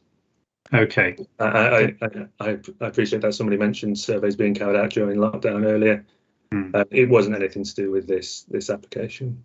Okay. So the survey count that was done in June 2021, where did that take place? So that was at the Cossington Road Main Street junction in Cossington. Oh yes. Okay. Yes, I've seen that. That was a county council request. Yes. Yeah. Okay. And it's perhaps just worth noting in terms of the June data that was collected, we have made adjustments to those counts to allow for any changes in to traffic flow that might still be around because of COVID-19. So Leicestershire County Council provided us with a factor to apply to that data to kind of address any changes that might be, or any differences in flow compared to pre-COVID levels. Okay. I think we may come to that in a bit, which is just some points of clarification. I see that Ms. Williams has raised her hand, and I should have said at the start, obviously, if interested parties do have questions, I'm happy, obviously, for them to be put to the witness. So if Ms. Williams wants to comment on something that Mr. Holland's just said, or has a question for him. Yes, sorry, I just wanted to clarify, and you probably said it towards the end there actually, that June 2021 would have been much quieter than it is now. Even November last year, the difference in traffic weight along this main road through both villages is much more increased, certainly in the last 2 months than it ever was in the last 2 years, certainly since 2016. Yes, and that's the reason why we had to apply the kind of the COVID adjustment factor from the County Council. Okay. To address that. Okay, thank you. Okay, thank you. I see Parish Council, there's their hand raised as well. Is that Councillor Jones or Councillor Weston? It's Councillor Jones. Okay, right. yes, Councillor Jones. Did you have a question? Can I just ask if your survey also included how much traffic would also be coming from the other side of the bend, from the 120 houses in Cossington that have got outline planning permission? So within a very short space, you'd have 170 houses coming up to the bend near Derry's Nurseries, and coming out of around the other side of the bend would be cars from 120 houses that have been passed in Cossington. Was the traffic? Did your traffic survey take account of that? The traffic count won't take account of that site, because obviously that site's got planning permission. The houses aren't built yet. What we are required to do when we're carrying out a report is to make any allowance for other developments that have planning permission and general growth in traffic that will occur over time. So the transport assessment applies a growth factor, which comes from the Department for Transport to take into account future growth to traffic flows. So we have to growth traffic to a assessment year, which in this case was 2026. In terms of the 120 dwelling application that you referred to, at the time our report was prepared, that wasn't a consented development, and under the guidance that we follow, we take into account developments that have planning permission, but not kind of speculative applications. So that 120 dwelling application isn't specifically included in our calculations. If we were to do the report today, then we would have to include it because it's got planning permission. Thank you. Thank you. And then, Mr. Holland, in terms of the survey area or the study area that's been carried out, does that, are you able to say, is that from the sort of Cossington Road end of Main Street all the way up into the centre of Sileby? Is that the extent in terms of both the traffic count and assessment? That's correct. Yes. But I noticed there was a comment, I think, by a third party that said about whether or not the junction, the Mount Sorrel Lane, Barrow Road, King Street junction, whether that had been assessed in terms of any data. Is there anything you want to say on that? That junction isn't in our study area. So when we're preparing the report, we agree the scope with the local highway authority. They advise us as to what they think the study area should be, so they request certain junctions to be included. That junction wasn't specifically included in the study area. The study area is kind of defined based on scale of development, characteristics of the highway network, informed by local knowledge, I suppose, from the county council, and so they advised us to include the site access junction and 2 existing junctions. That's the extent of the study area. So there was the next junction down that was assessed. That's the High Street, Brook Street, Cossington Road junction. That's correct. So that junction and then the junction to the south in Cossington, that's been mentioned. The Sileby Road, Main Street. Yes. Junction. Yeah. Okay. And that High Street, Brook Street, Cossington Road junction then has been a further count has been carried out. Was it in November 2021? A count was carried out in November 2021. Yes. That didn't form part of the application documents though. Okay, but it's been done presumably to sort of sense check the data. Is that correct? It was done because the applicant was going to submit another plan application for the sites, kind of twin tracked with this appeal, but I understand that application has been withdrawn. Okay, but the data, you provided the data anyways as part of your evidence, or referred to it and subsequently provided a copy following my request. And you say that the figures are comparable, although you also, I think you said that they're higher. I just wondered if you could just sort of clarify what the data shows in sort of broad terms. So the data does show that there's more traffic at the junction in 2021 than the earlier 2016 count, which is to be expected because traffic does grow over time. The point about it not kind of changing the conclusions of the original TA relates to the capacity assessment that was undertaken at the junction. So the junction is shown to be ever so slightly over capacity, and that's what's presented in the transport assessment. But in terms of the level of impacts and the kind of deterioration in junction performance, it's minimal as a result of this development. So we concluded that the impact wasn't severe on that basis. And Leicestershire County Council have agreed with us that the impact wasn't severe, and that position still stands with the new data as well. Okay. So overall capacity, although the numbers have gone up, the impact doesn't change. Correct. Yes. Fine. Thank you. I think I see a couple of hands raised, which people may want to come in on this or similar point. So I don't know if I have to see Sileby Parish Council have their hand raised first of all.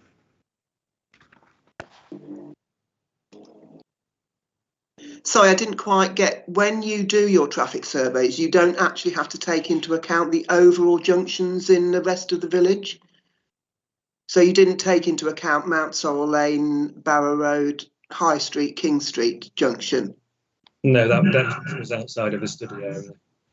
So if the traffic from this proposed new development decides that they're going to go that way, then that's not taken into account at all.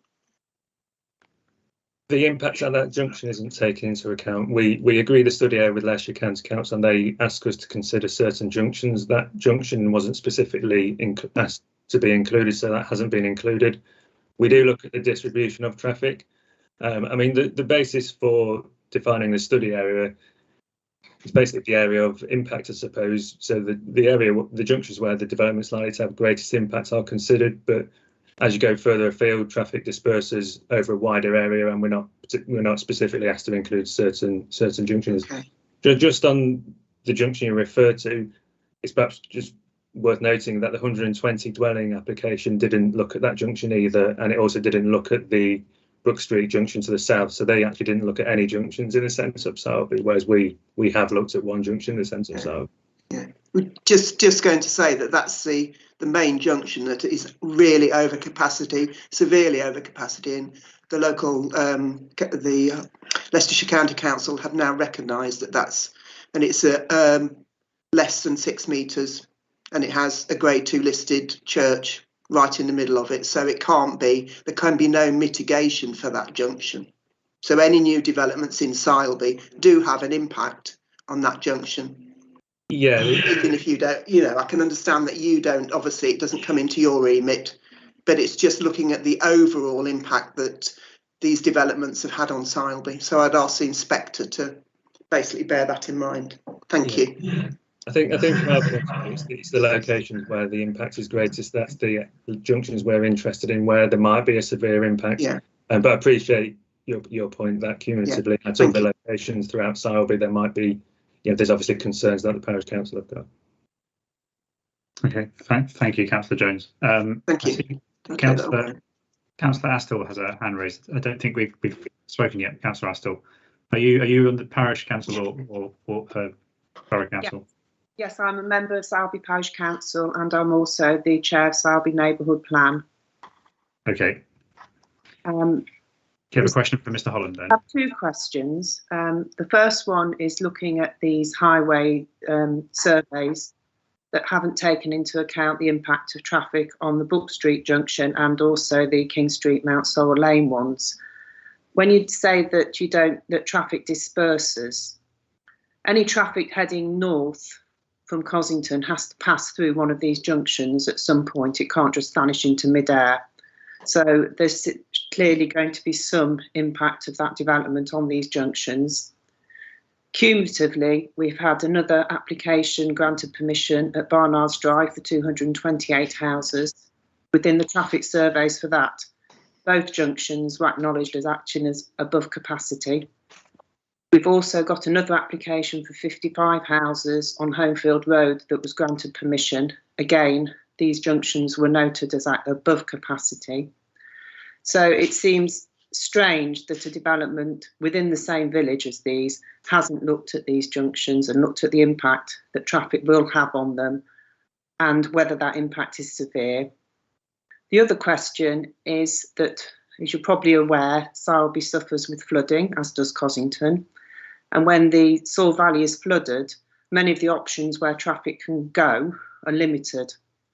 Has any of the highway research taken into account the impact of flooding on traffic movement? And from our work as neighbourhood plan and the surveys, we've seen that there's a massive displacement of traffic in this situation, and it can lead to a standstill and a gridlock. And the wider implications on the major networks, such as the A6 junctions at Syston, at the Hobby Horse, and going into Loughborough, were all significantly impacted in flooding. Obviously, with the climate change, flooding is a major issue for us, and it's happening more and more frequently. And residents of the village, when they need to access the schools on the other side of the Soar or the facilities, this can be a massive problem. So there were the 2 points really about the junctions, where the traffic goes and what happens in flooding. Thank you. Mr. Holland, you'd like to respond? Yeah, just to clarify, the Brook Street junction is included in our study area and has been modelled.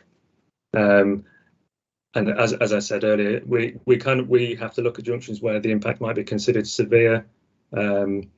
And that study area is agreed with the county council from the outset.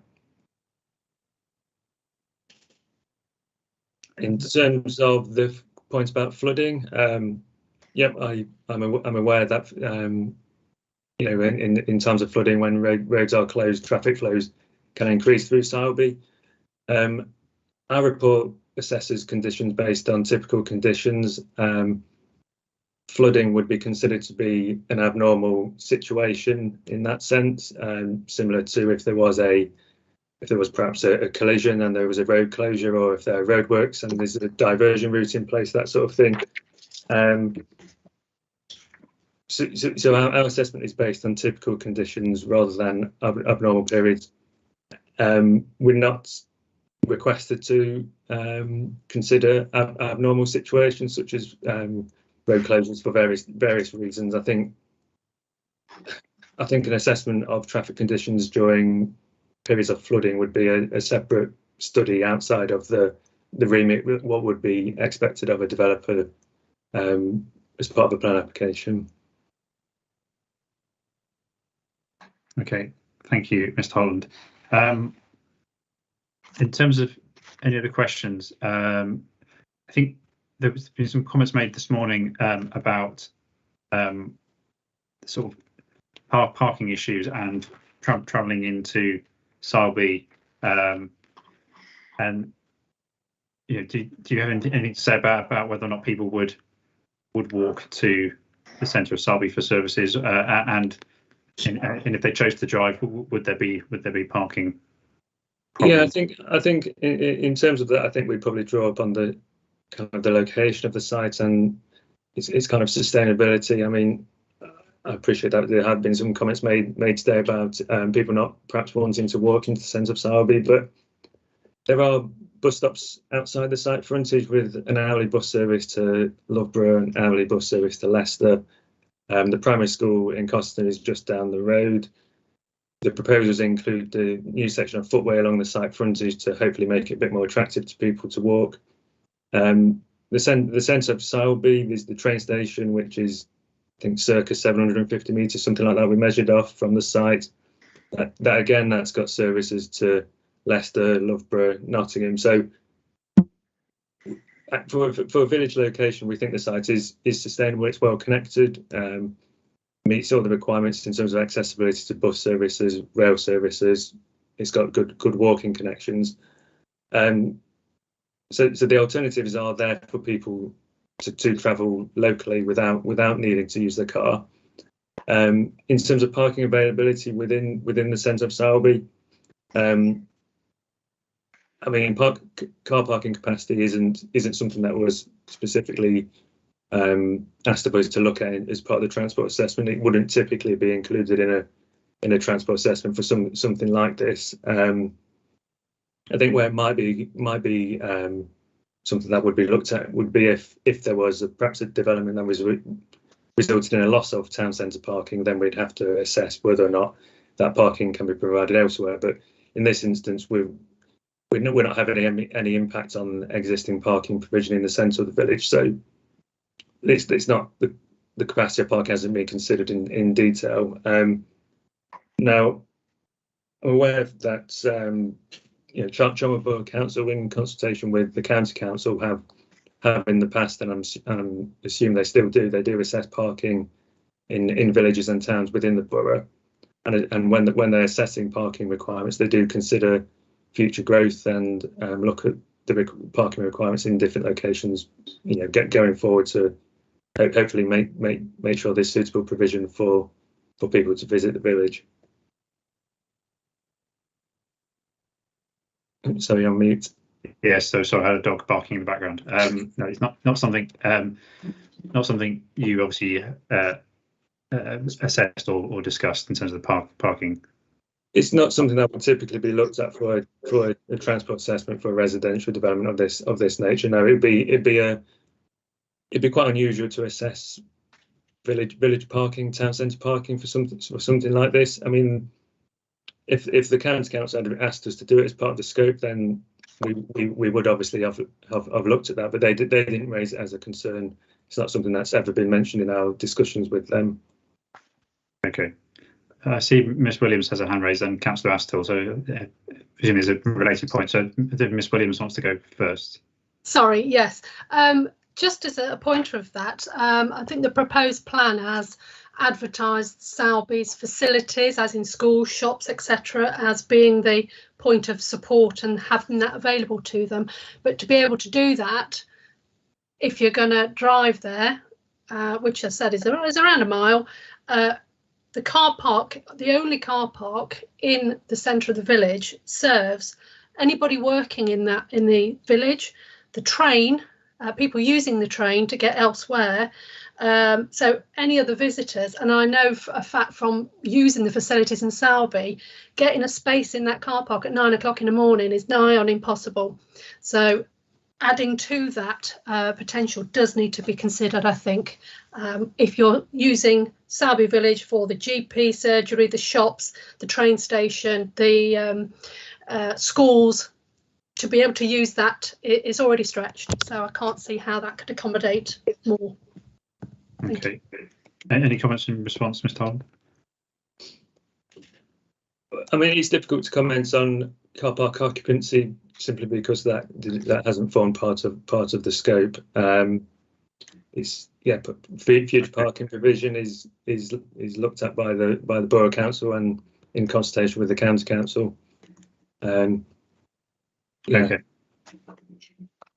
Thank you. Councillor Astle, did you have a question? You're on mute, Councillor Astle. Apologies. Our neighbourhood plan, the current neighbourhood plan, we did a lot of work looking at the car park and capacity issues, and indeed with some of the other outlying planning applications that have been granted permission in the village, car parking's been a major concern, presumably because most of the developments are quite a long way to get to any of the facilities. So we do have neighbourhood plan policies, and one of our policies is looking at car parking, and any development which adds to the requirement for additional car parking will need to consider the impacts and the numbers coming into the village and how that's going to be facilitated, because the current situation is that we've had some funding to provide some additional parking, but the actual space is limited in the village centre, and also some of the funding which was to improve the car parking facilities on our memorial park, that's all going into place and we're improving the access. But I think if you go and have a look down there today, particularly at school time, you'll see that it's absolutely gridlocked in both of them, and that anybody wanting to access any of the facilities or the train stations will probably struggle to park, and that may end up being displaced parking on the already overcrowded streets, which again are all looked at in our neighbourhood plan and the appendices for that. So it seems a little strange that those things haven't been taken into consideration when there's an acceptance that cars will be required to access most of the facilities in the village. Okay. Was there a question for Mr. Holland, or was that? It was a question was why did you not look at that as part of the parking, the impact of the development on the car parking in the village centre when it's clearly a policy in the neighbourhood plan? Mr. Holland, any response? Yeah, I think the response would be that during scoping discussions with the County Council Highway Authority, that wasn't something that was raised by them. It wasn't raised by the Planning Authority, and fed back to us to be a consideration. So yeah, that's the reason a detailed assessment of village centre parking hasn't been carried out. I think I just refer back to the kind of the location of the site and the fact that it is quite well connected in terms of walking, in terms of bus services, in terms of trains, and it is quite a sustainable location as far as the village goes. So the alternatives are there to travel without a car. Okay. I think in terms of village and in terms of parking in general, there's a balance to be had between providing sufficient car parking to accommodate demand, but also not providing too much parking so as you sort of deter people from travelling by walking, cycling, public transport. Okay. Thank you. I think I have one final question, which was just on the point made by Councillor Weston about the impact of heavy vehicles going past buildings in Cossington. Is there a weight restriction in through Cossington? But notwithstanding that, do you have anything to say about the impacts of that and the impacts of the development? I think the comment was made in relation to kind of heavy goods vehicles and causing issues with residents' windows. I think what I would say is it's a proposed residential development, and once the houses are being built, the number of heavy goods vehicles associated with it would be minimal. So we wouldn't anticipate any real increase in heavy goods movements as part of development. Obviously, there would be a period of construction when larger vehicles would be accessing the site. A construction traffic management plan would be required, which would identify the routing of heavy goods vehicles, and that's perhaps something that would need to be considered as part of that. Okay, and is there a weight restriction through Cossington? I don't believe so. No. Okay, something obviously I can look at on the site if there's a sign up. Okay, thank you for that response. Are there any other questions for Mr. Holland? Anybody else would like to to put to him?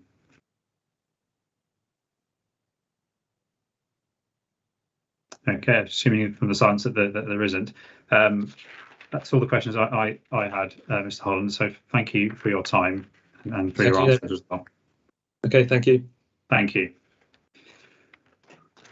Okay, so Sir, can I just ask? Yeah. I'm not for one moment inviting Mr. Holland to spend the next 10 minutes expostulating about non-car modes of travel and the distances. Are you happy that you have enough information on that from Mr. Holland's written evidence in terms of distances, etc.?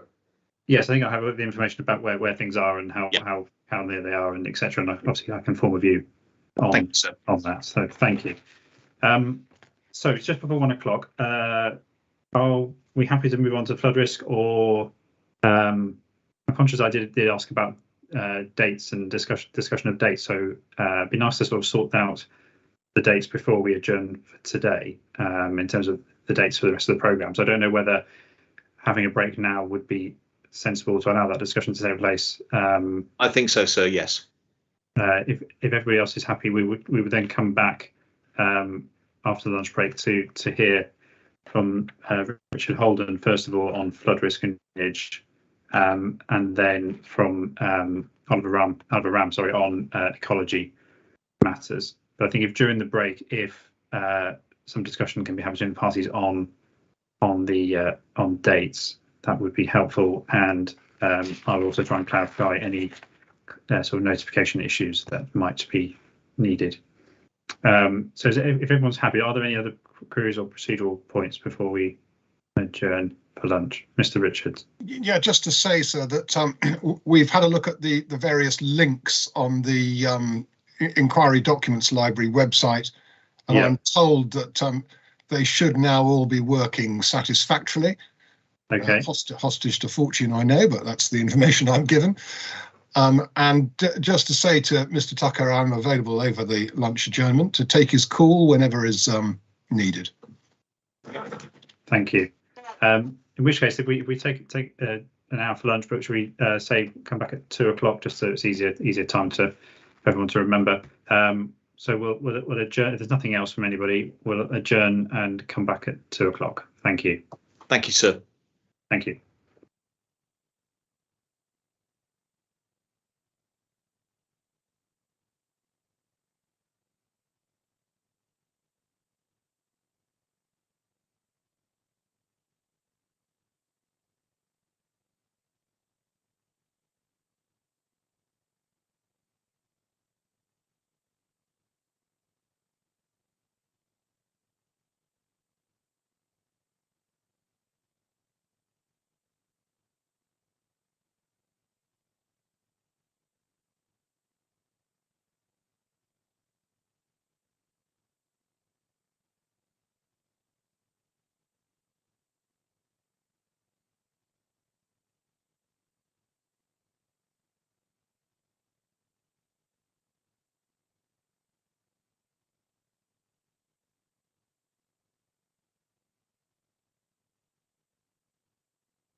Hello everyone, it's 2 o'clock and the inquiry is resumed.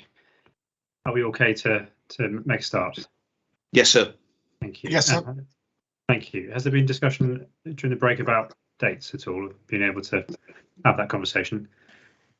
Any updates from Mr. Tucker, first of all? Yes, sir. The cunning plan is this, that Wednesday, as we discussed, so we won't be sitting tomorrow. We think that it's best just to plan and make a decision now with regard to Thursday or Friday, and we think, sir, it's best to list Friday for my learned friend's landscape witness, and then Mr. Cook on the 4th of April. Yeah. Okay. And then, sir, that when we resume on the last week of April, it's going to be a bit of a bitty week, unfortunately. And so we would start on the 25th with the council's planning evidence. Okay. My planner isn't available on the 25th or 26th, but she returns to the UK on the 27th. And so we would start her evidence on the morning of the 27th, hopefully to fit in with your arrangement on the 27th, sir, and then draw stumps at whatever time you say is appropriate to draw stumps on the 27th. Okay. And then on the 28th, resume again whatever time you, sir, indicate we should resume to hopefully complete her evidence if it's not already been completed. And then if we have sufficient time to deal with closings, then we would do, but we'd have the 29th as an overspill day anyway, just in case. Okay. Yes, because we're going to say presumably going straight from completing the witness's evidence into closings isn't ideal in terms of any final thoughts that the two parties wish to cover. So okay.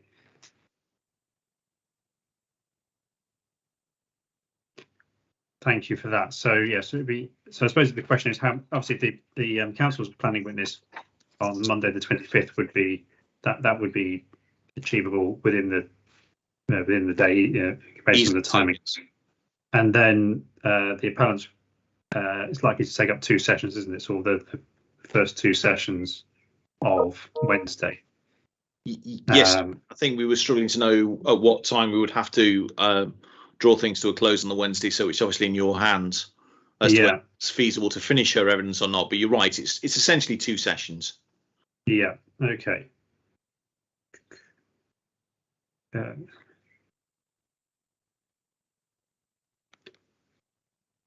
Yes, because we are going. Just thinking we are going to need 3 days, aren't we? Whichever days we go for, 3 days is going to be needed that week, because by the time you've covered both planning witnesses, it's easily going to take more than a day, and then to allow time for closing submissions to be properly finalised, it is going to require the 3rd day. Okay.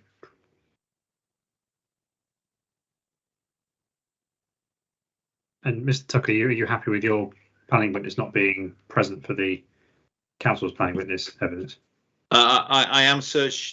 My learned friend and I have discussed the issue of the YouTube channel. The YouTube channel apparently will be there to be viewed at any stage. So she'll have the joy of returning from honeymoon and then logging onto YouTube and watching the planning evidence of the council before giving evidence the day after her return, which is, I'm sure, something that she's joyous about, but she's happy to go through that. Yes, well, that was the original suggestion anyway, the first thing this morning. So correct, sir. Obviously, it's not ideal, but yeah, if she's happy, then that's good to know. Yeah, I'm content rather than happy, but yes, sir. Yes, okay, fair enough. Sorry. Okay, I think that sounds like a plan then. I think.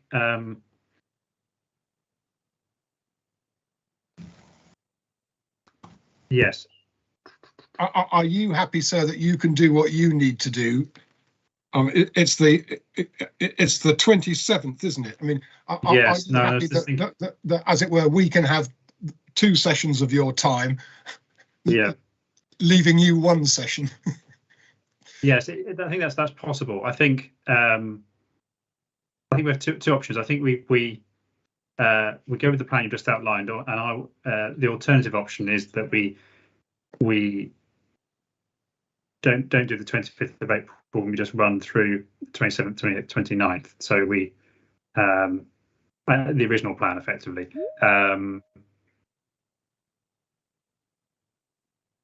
So yes, I think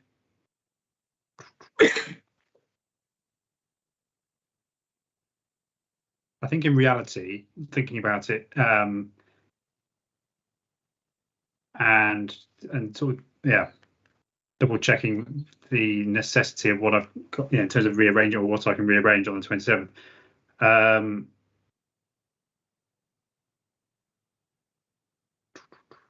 Yes, I think.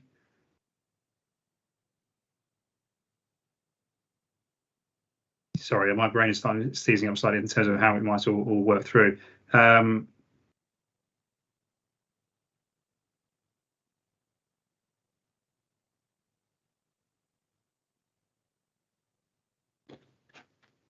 I think some. Yes. Okay. I think I just need to think about it. Sorry, I'm slightly struggling slightly on this one.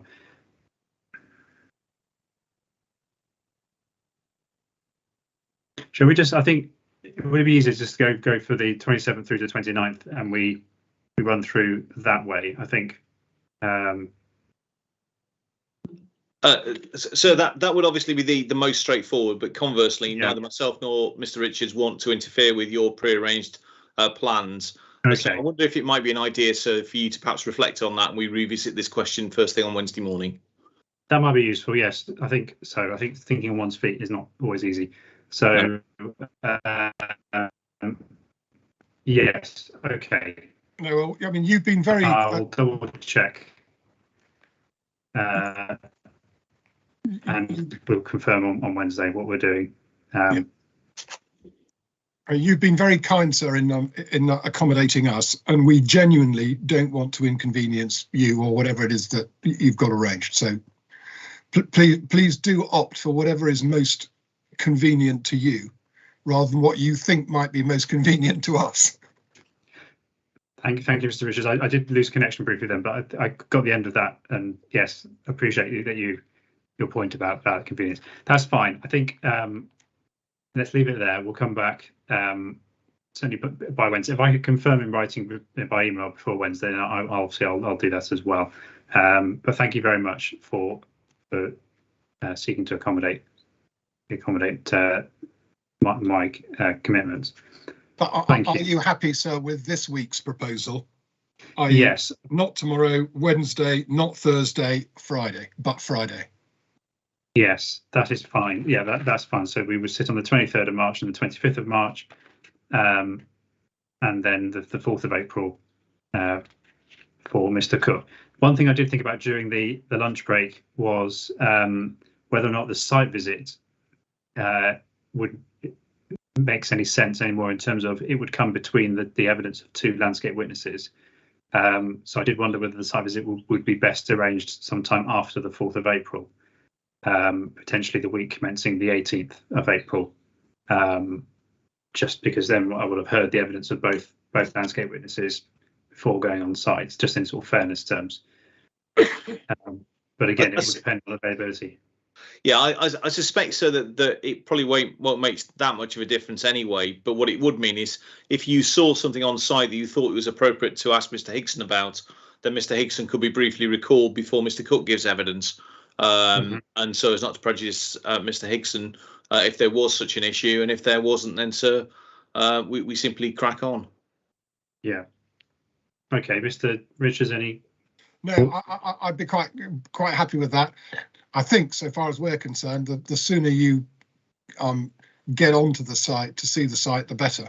I know you've seen it from the public highway and on a familiarisation visit, but from our point of view, I think the inquiry will proceed most effectively if you can still get onto the site.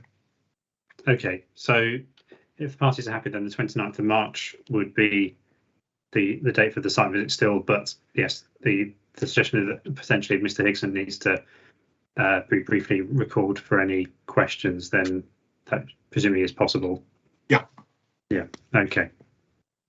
And what I don't know, sir, but it's probably worth airing at this stage, is whether it's suggested by the authority that they would invite you to take the train trip past the site that Mr. Higson refers to. Certainly, we'd have no objection if you wanted to do that. Essentially, go one south and one north, or the other way around. Yes, I was going. Thank you for raising that, because was going to be a question, probably to Mr. Higson. Tomorrow, but obviously not now. Would be the yes. Do I need to see it from the train line, or would standing in the site near to the embankment be sufficient? I suppose it's I'm happy either way to do either or both, in fact. But if the council thinks it's necessary, then I'm happy to do that train journey. Okay, I'll try and get a WhatsApp message to me at some point as soon as possible, and then I'll pass on the answer if I can. Yeah, and it's not again. I don't need to know now immediately. Now, it can be something we can pick up on Wednesday. Yeah, well, we'll do it then. Yeah, I think it's fine. There's no rush. I think I wasn't sure what the party's position would be on me traveling that journey. Obviously on my own. I wouldn't suggest anybody else comes with me, otherwise it could be a very long waiting around at stations for the connecting train back. Fine, but yes, any clarity on that by Wednesday, please.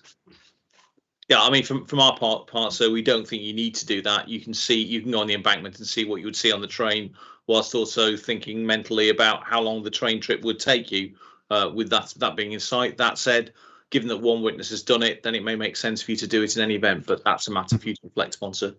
Okay, thank you. And then just the final thing on notifying parties about any changes of dates once we've got them finally fixed. I think online is sufficient. So something on the appeal webpage and on the YouTube channel, if that's possible. And I will issue an updated programme once we're clearer on dates, and that can obviously be published as well as a version 2. And hopefully that will then inform people who might be thinking of attending that we've had to rearrange the dates accordingly. So that's fine. So no need for any sort of formal letters to go out, which hopefully might make the council's job a bit easier. Thank you, sir. Thank you. Okay, anything else on dates or any other procedural points? In which case I'll be happy to then turn to Mr. Holden to have a question and answer session on flood risk. We are, sir, and I think Mr. Holden is on.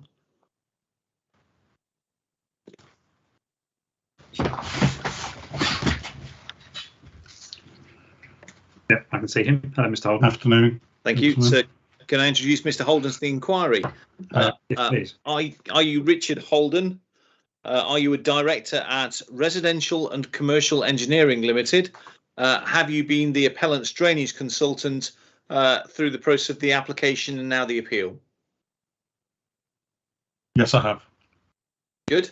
And from the list of appearances, you have a Bachelor of Engineering with honours degree. You are a member of the Chartered Institute of Highways and Technology.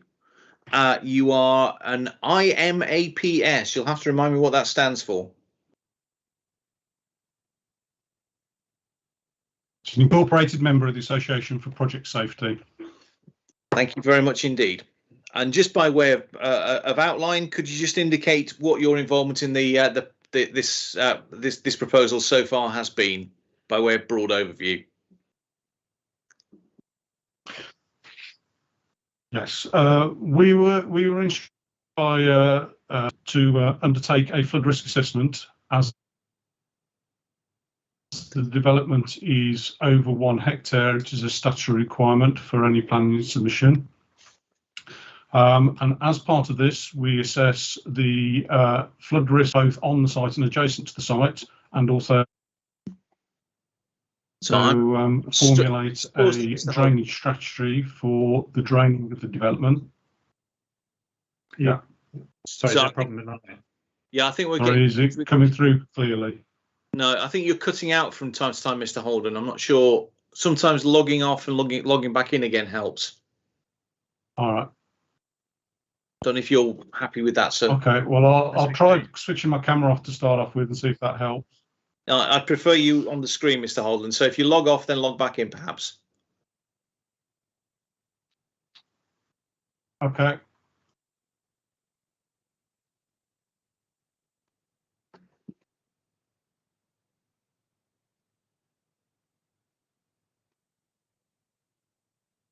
Have been a few intermittent issues for me as well at my end in terms of connection. I think maybe it's a Monday thing. I don't know.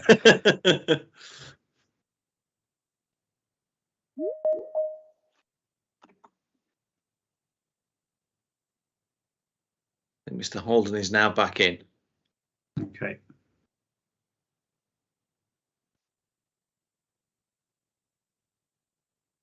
Mr. Holden, can you hear me? I can hear you, yeah. Excellent. Is that any better for you? That seems to be a bit better. So can you tell us what your involvement has been in this proposal, please? Instructed by David Wilson Homes to undertake a flood risk assessment in support of a planning application, because the development site is greater than 1 hectare, therefore it's a statutory requirement to provide. As part of that, we assess both the flood risks on the site itself, along with the land adjacent. We formulate, as part of that, a drainage strategy for the site, both surface water and connecting foul water for the development. This flood risk involves looking at flood mapping provided by the Environment Agency. Looking at the Environment Agency mapping, there was a detailed hydraulic survey and analysis done by JBA Limited of the watercourse immediately south of the development, and therefore we used that as to form the basis within the site. And in the FRA, we did acknowledge that part of the site does fall within flood zone. Sorry? I think we're still struggling with your connection, Mr. Holden. Does fall. Right. Okay. I mean, I don't know if it, I know it's not ideal having the camera switched off, but whether that.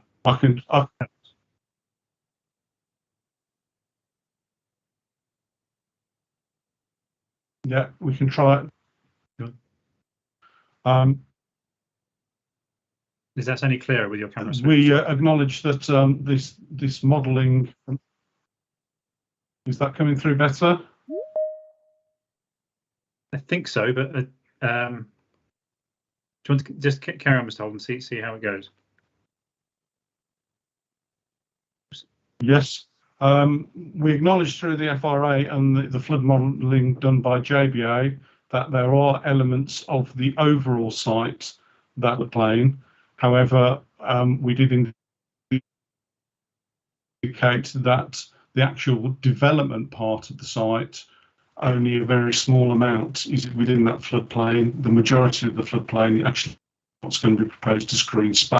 As part of the flood risk assessment, we also identified how the site was going to be dealt with from a surface water discharge point of view, and following in line with national policy and also Charnwood's design planning supplementary document.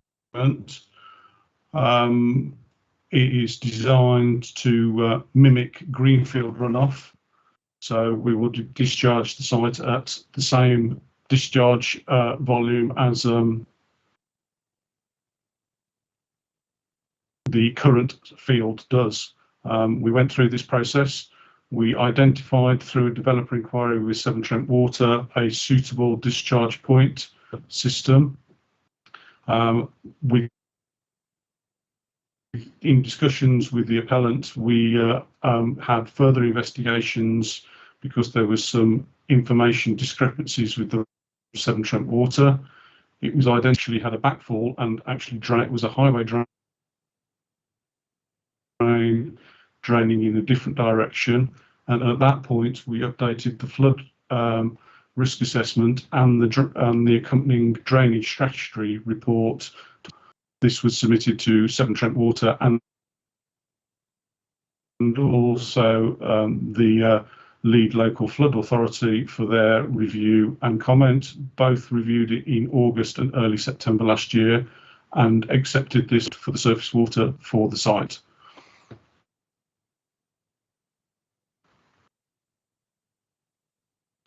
Moving forward from the FRA, if and when this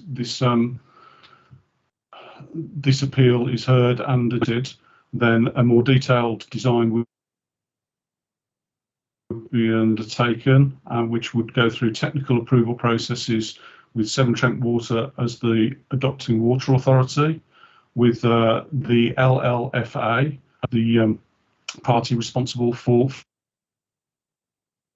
flood risk assessment for the planning authority, and also with the Environment Agency, as they will have involvement because there's potential as part of this development which have been identified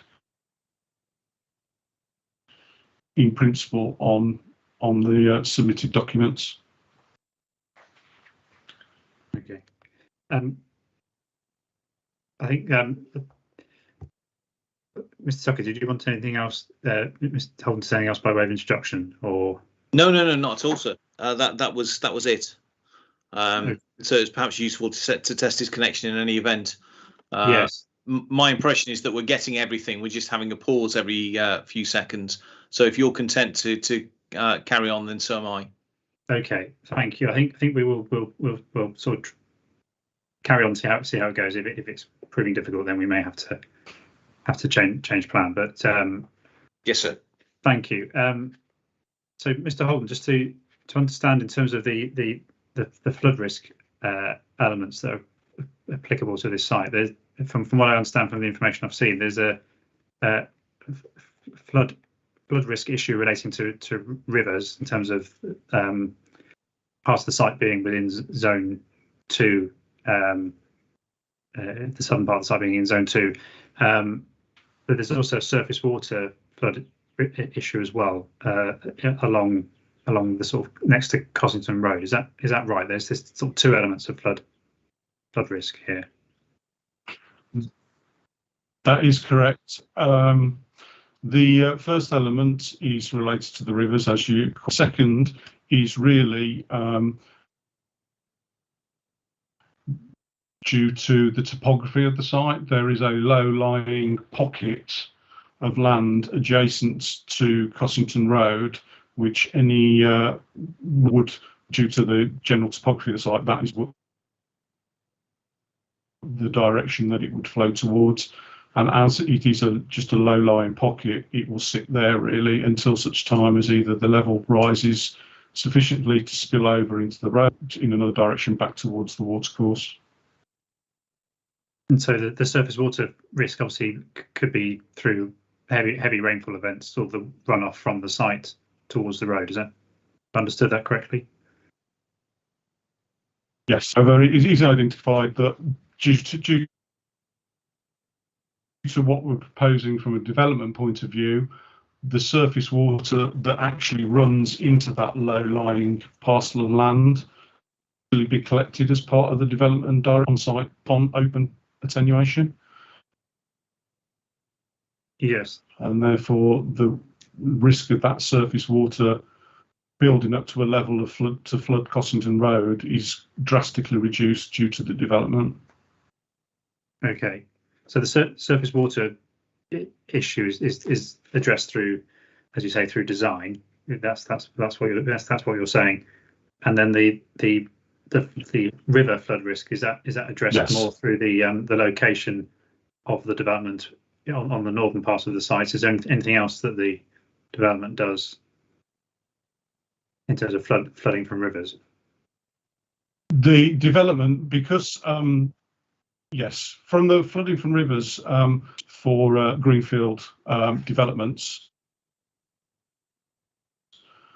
the runoff from the site is designed to mimic existing greenfield runoff for all storm plus 40% for climate change, allowance for climate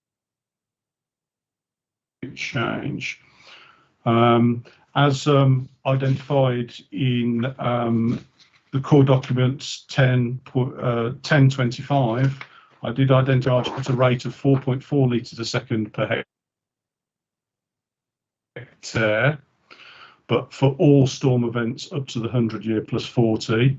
And in that document, I've shown a table which identifies that actually it 2% betterment of a against the greenfield overland flows that are designed for the same storm event. So the actual development will actually reduce the discharge coming from the site. So you were saying it was a betterment? Sorry. a betterment of 72%. Okay. Thank you. So then, in terms of matters that would be, well, actually, first of all, are there any obviously, as with the highways one, if interested parties have any questions for Mr. Holden, please do raise your hand at the appropriate point. But in terms of securing measures at this stage, were the appeal to be allowed, there is reference to finished floor levels. Oops, sorry, is there a hand raised? Actually, before I come to that, sorry, Councillor Jones, did you want to say something? Yes, I mean, I didn't quite catch. I think you talked about the once in 100 years events of flooding. We hear that a lot in Sileby. How about once every year? I mean, I don't know if you've seen the issues with flooding in Cossington, which flooded several houses in October 2019. When it wasn't from river, it was a flash flooding from surface water, which was devastating to the village, and came up the field you're talking about stayed flooded for about 4 or 5 weeks before the water went away.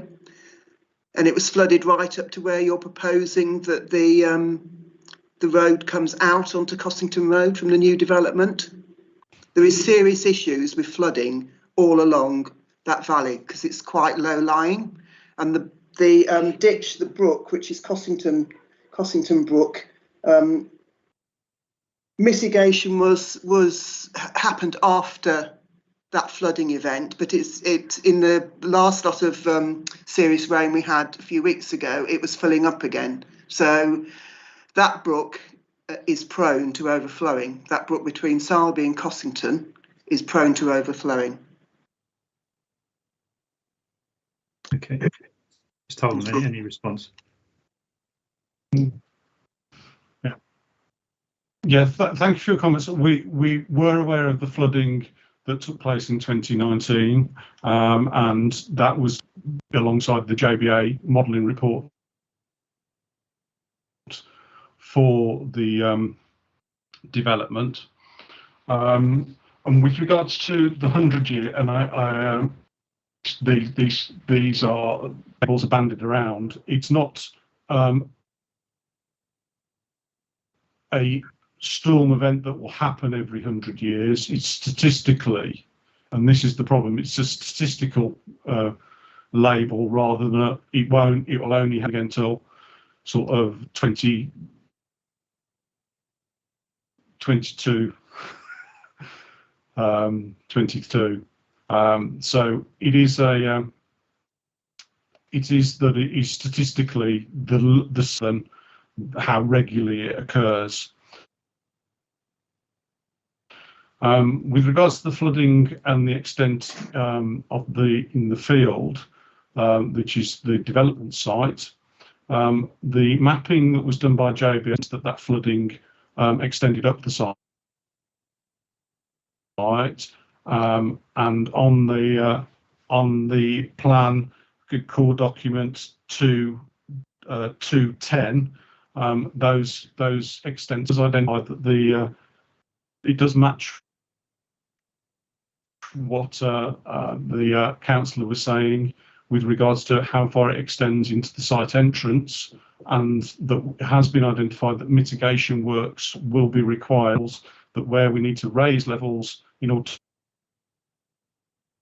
provide an access outside so it doesn't flood, we would then look to reduce levels in an area of the open space to compensate that, so that level was at least in balance, if not exceeded, such that the risk to the new development and any existing residents is no greater than it currently is. And Councillor Jones, do you have any? Yeah. Can I also ask, as I did for the transport, had you taken into account that the 120 houses that have been granted outline permission in Cossington, which is in the field adjacent to your development site, which again would have an impact on the amount of water and on flooding. Did that come into your remit?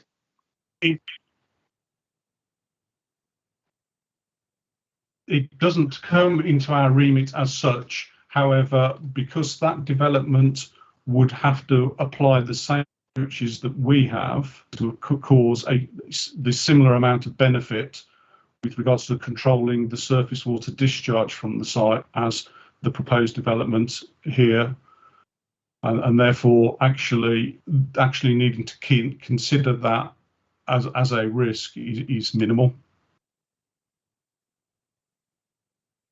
Right. Yeah. Thank you. Thank you, Councillor Jones. So just to clarify that last response, Mr. Holden, you're saying that the Humble Lane would need to address the same issues on its own anyway. Is that right, Mr. Holden? Yes, and they would have to control the discharge rate to a similar level, thus providing this development provides in controlling surface water flows. Okay. Councillor Astle, you have your hand raised. Sorry. Yes. I wonder, I'm not sure whether you could just clarify, but the finished floor levels of the proposed development to the houses, did you say that they were higher to accommodate any potential flood? So does that mean that there still is the potential for flood there?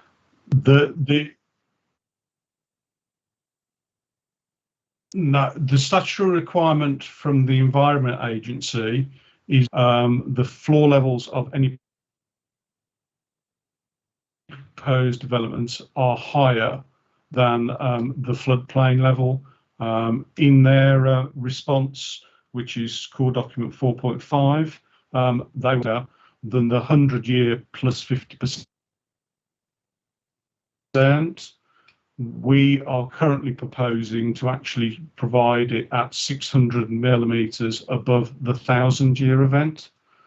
This is just a statutory development, aren't at risk of flooding. Thank you. Okay. Thank you, Councillor Astle. So the proposal, Mr. Holden, whilst we're staying on that finished floor level point, is for the 1 in 1,000 year event. In terms of how that's to be secured, I know the Environment Agency suggested a condition which hasn't been put forward by the parties. But how would that finished floor level be secured in any completed development? Well, it is actually specified in the flood risk assessment approval. That would be an approved document which would be required to follow. Okay. And therefore, even if there isn't a specific condition attached, it would be followed. Okay. So your view on the Environment Agency condition then is what at this stage?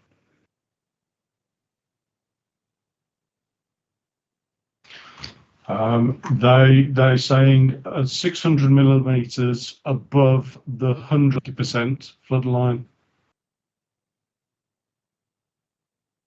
So but your view on whether or not, or why you don't think that? Based on the JVA report.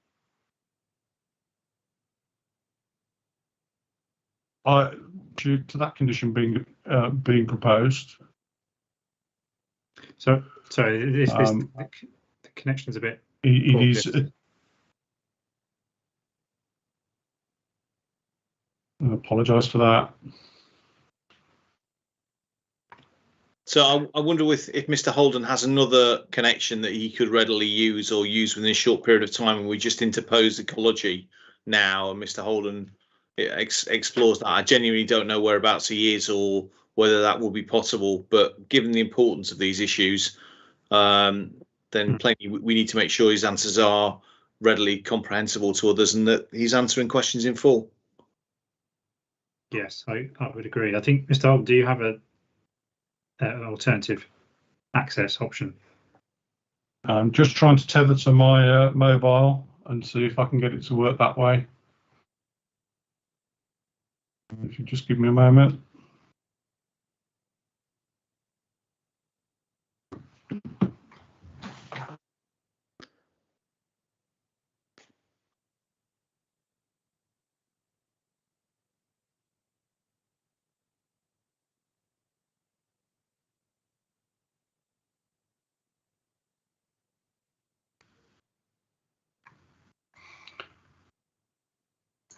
Hello, is that any better?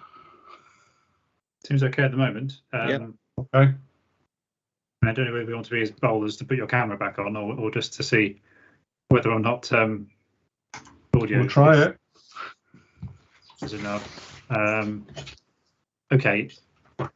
So if we go back to the question I was putting to you, Mr. Holden, was the Environment Agency have recommended a condition that should be put on about flood resilient measures.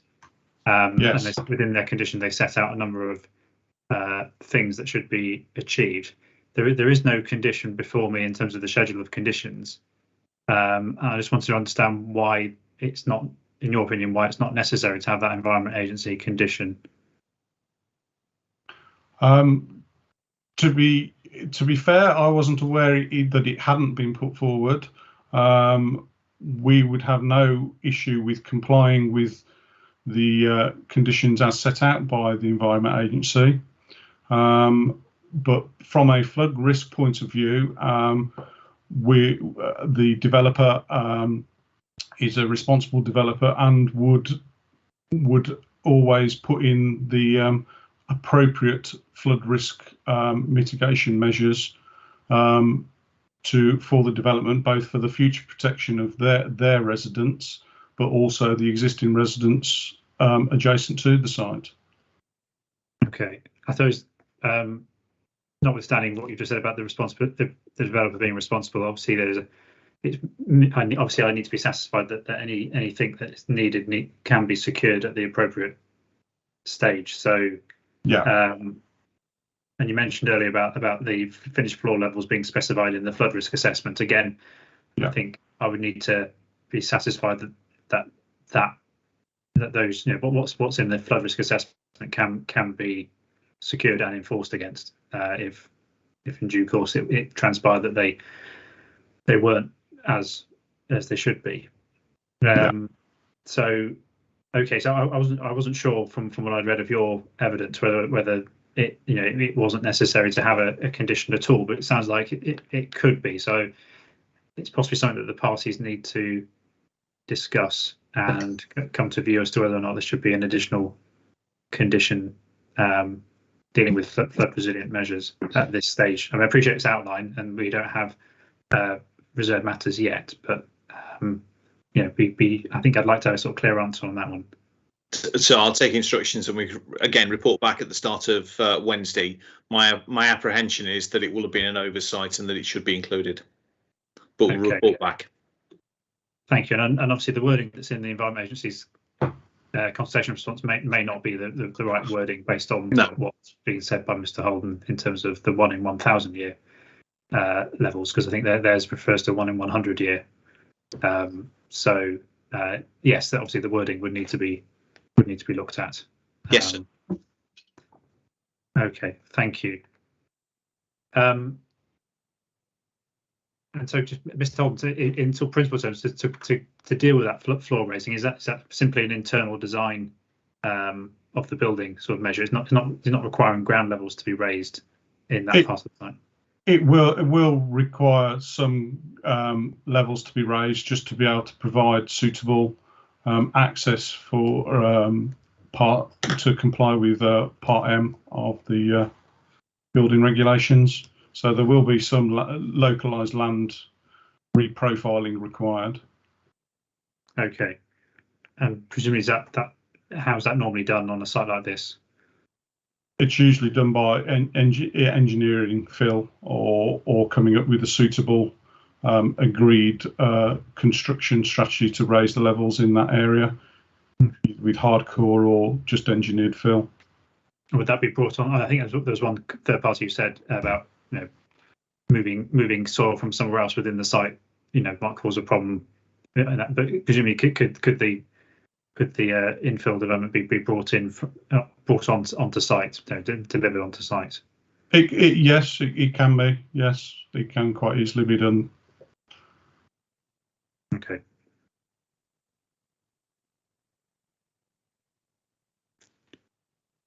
Okay, thank you. And then just understand the July 2021 drainage strategy in terms of what that now shows. So the surface water that goes into an attenuation pond, and then where does it go from there? It's controlled by a flow control chamber just off the pond, which controls the flow to the 18.3 litres a second for the site, and it'll be controlled at that discharge rate. It then leaves the site via some new sewers which connect into the existing Severn Trent Water sewer network to the northwest of the site, which would potentially involve some diversionary and adjustments to existing levels of the sewers in there, and in consultation with Severn Trent Water may require some upsizing of pipes, but that's something that will be agreed through the detailed design phases of the project. So the surface water connects into, so there'd be a new surface water sewer. Yes. Connecting into the existing surface water network to the northwest. Yes. Okay. Before I come to foul water, I see Councillor Jones has her hand raised. Did you want to ask a question, Councillor Jones? Yes, I'm just a little bit concerned about the words new sewer and new drainage, and that this is what's proposed. How can you guarantee that this is what's going to happen? Because this has been proposed before for developments in Sileby, and they haven't happened. So consequently, when we get surface water flooding and we get river flooding, we also get overflowed sewers. The infrastructure in Sileby at the moment cannot cope with the amount of water and effluent that flows through the existing infrastructure, and Severn Trent is aware of this. So I'm just wondering, when you say this is probably what's going to happen, how clear is it that it actually will happen? As part of the detailed design stage, following on from outline planning, a consultation with Severn Trent Water will take place to agree a overall strategy for the development, which in principle they've already signed off on based on what's been submitted for outline. That will be looked at in more detail.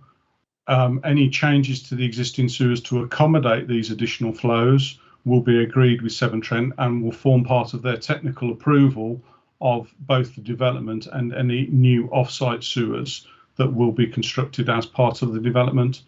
That's a statutory requirement, and also there will be a planning condition on the outline which stipulates that that detailed design will need to be submitted to the local planning authority and signed off, and that condition discharged in order for the development to progress. So you've got two parties who will be in consultation with the developer for that, and you need both parties to sign off on that design before construction can be completed. Right, thank you. Thank you. And then Councillor Astor, I see your hand's raised. Yes, I wonder, you talk about the additional sewers going in from the site to take the surface runoff and put it into the Severn Trent network. How, or is there any guarantee that there'll be sufficient capacity at the pumping stations in Cossington and along that line? Because we have concerns from Sileby, which is sort of further ahead of Cossington on the line. Everything goes from Mount Sorrel through Sileby, Cossington, and then towards Wanlip. So what about the actual capacity issues in those main sewers and at Wanlip sewage treatment? How has that been looked at, and if it has, will there be conditions to ensure that that type of infrastructure is put in place? As part of the preparation for this submission and part of the flood risk assessment, a developer inquiry was made of Severn Trent Water to identify suitable connection points and whether there's capacity in the system to cater for the discharges from the site. And I believe, as you're talking treatment works and pumping stations, your main concern seems to be with foul water. Severn Trent's response to that is that they consider there is sufficient capacity within the sewer network immediately adjacent to the site to cater for the proposed discharge flows from the site. And therefore that connection, they've confirmed that they would allow a connection at that point.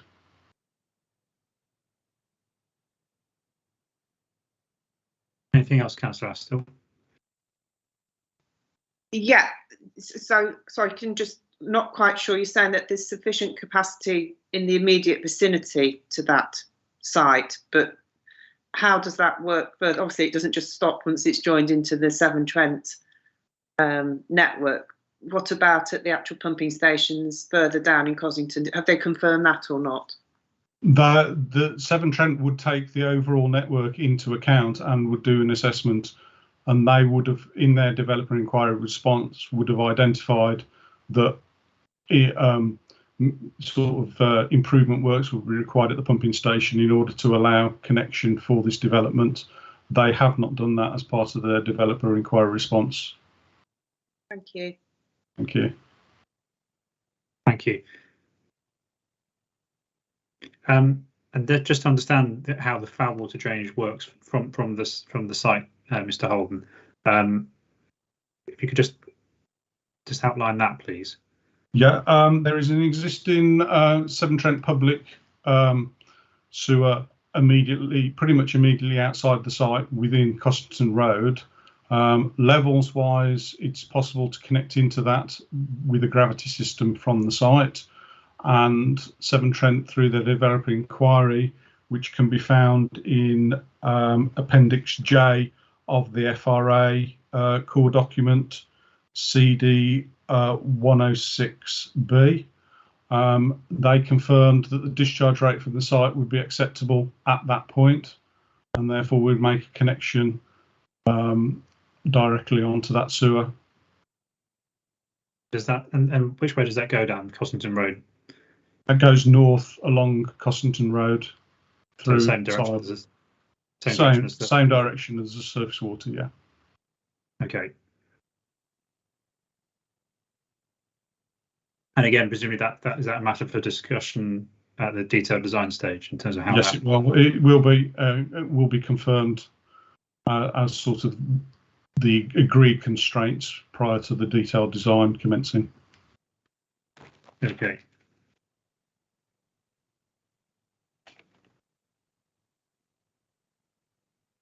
And is there anything else you wanted to say on the where possibly maybe aware of the flood investigation report for Cossington? I think the section 19 reports. I don't know if that's something you've looked at and how that relates to this development. We have looked at them, but as they were prior to the modelling that was done in June 2020 by JBA, and that flood modelling, we focused on the flood modelling by JBA because it was a detailed flood model assessment of the area immediately adjacent to the development. Okay, and the JBA was done for the Humble Lane scheme. Yes. So you're saying that's you're relying on the JBA because that's more up to date. Yes, that's correct. Okay.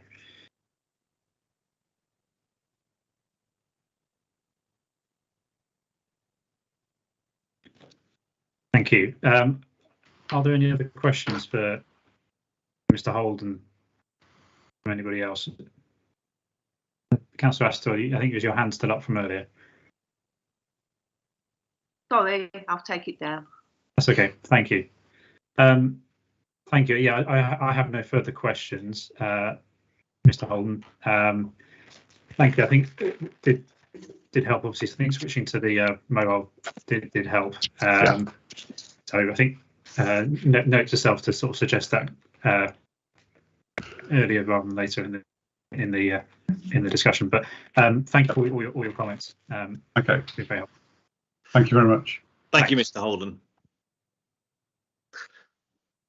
Okay, and then Mr. Ram, sir, is the last one. Yes. Okay. Mr. Ram, ready and able to come on screen? I am indeed. Good afternoon, sir. Hello, Mr. Ram. Mr. Tucker, would you like to briefly introduce Mr. Ram? I absolutely would, sir. So, Mr. Ram, you are Oliver Ram, I hope. You have a Bachelor of Science with Honours degree. You are an MCIEEM, which I think I know what that is, but I'm going to ask you just to make sure I don't get it wrong. It's a member of the Chartered Institute of Ecology and Environmental Management. Excellent. And you are one of the principals of Ram Sanderson, is that right? That's right. Same question as I asked the previous witness. What's your involvement in the project been? I'm acting for the appellant. I've been involved since April 2021, when we were contracted by David Wilson Homes to update a prior assessment to inform the planning application. Thank you. And your overall position is what?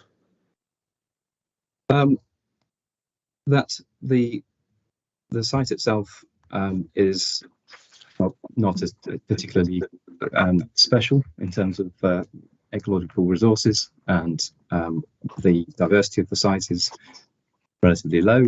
It's a intensively managed agricultural field, and that the scheme provides a net gain for biodiversity through a generous landscape and environmental buffer to the south, which is provided in outline and an illustrative form as part of the illustrative master plan, which is provided as one of the core documents. Sorry, I don't have the list in front of me exactly right now, but I'll get that up to give you that reference. Okay.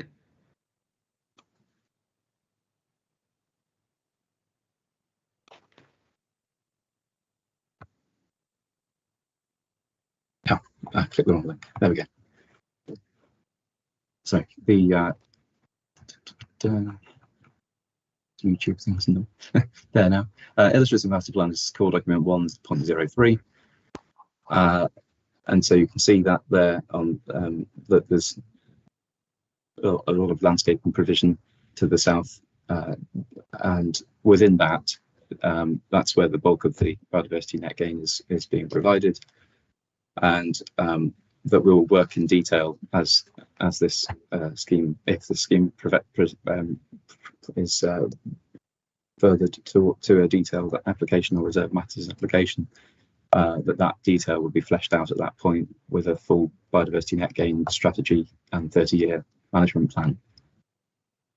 Okay, thank you very much. Thank you, sir. That's all right. Thank you. Go on.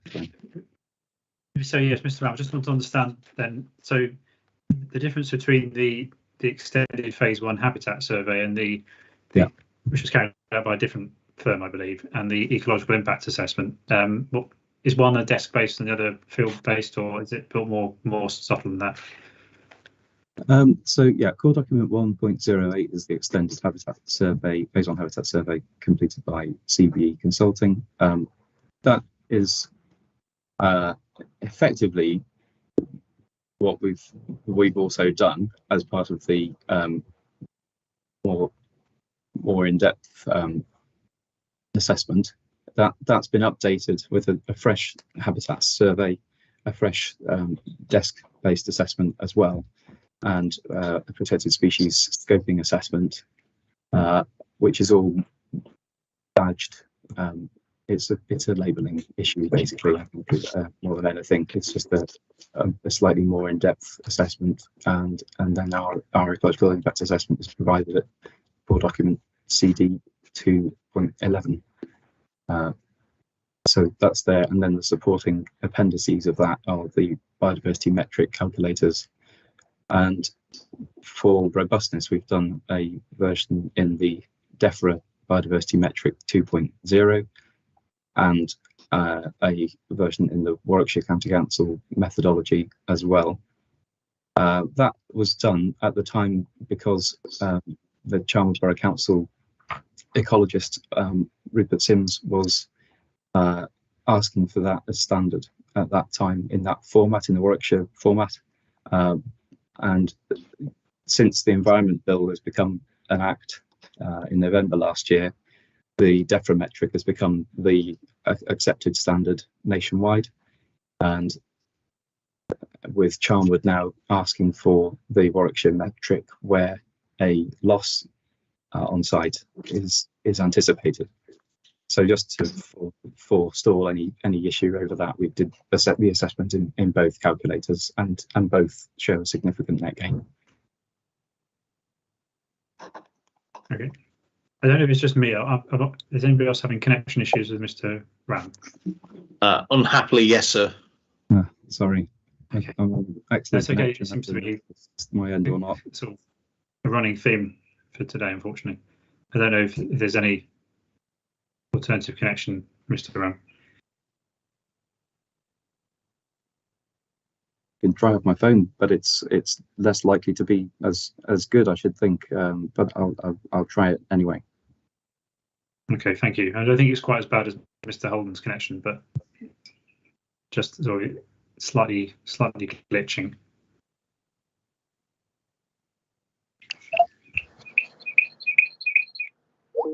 Is that any better? Okay, let's prop that up there then. Okay, yeah. Okay. Okay. Any other? Thank you.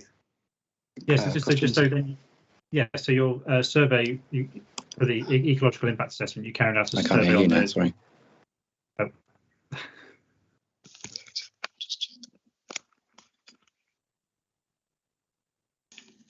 Sorry, could you try speaking again? Okay. I can't hear anything. Sorry. What's going on? How about now? I can hear you. Can you hear us? I'll rejoin on the computer again. I think that's probably the best. Okay, fine. Bet. Thank you.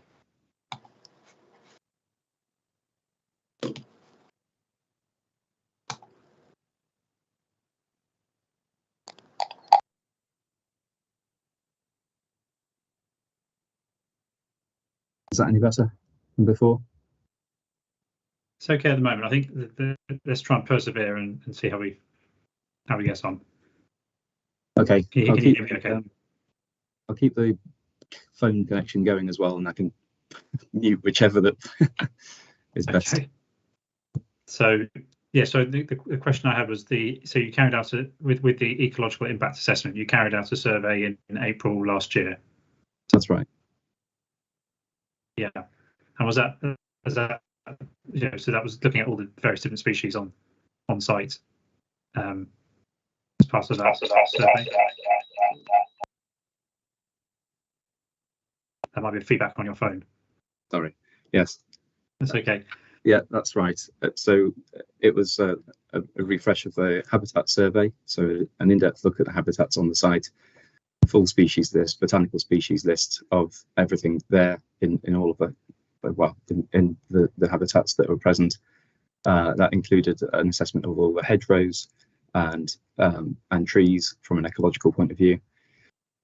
And also a protected species scoping survey to seek evidence of and suitability of habitats for protected species, such as bats, badgers, anything else that might be present in and around the immediate surrounds of the site. And the desk-based appraisal considers records and designations of sites in the wider environs. Okay.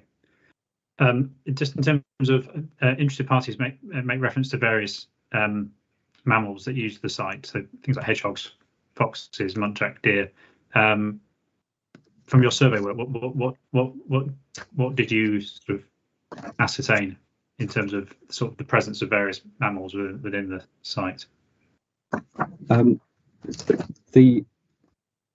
Well, those species aren't protected, but hedgehogs are a material consideration in that they're a Act Section 41 listed species, so a biodiversity action plan species as was. Then the other species mentioned aren't protected or material to considerations, except against things like cruelty and things like that. So if there's a fox den or something like that on the site, then it's only really protected from cruelty. But there was no evidence of the presence of those species during the survey. The habitat might be suitable for things like hedgehogs, especially along the southern corridor of the site boundary, but that would remain unchanged, if not bettered anyway, through the provision of the scheme and its landscaping proposals. Okay. And then, Councillor Astle, so you have your hand raised. Yeah, I just wondered, what about hares? Have you done any surveys? Because we have a lot on farmland, and particularly open fields such as this. We have a good population in the locality.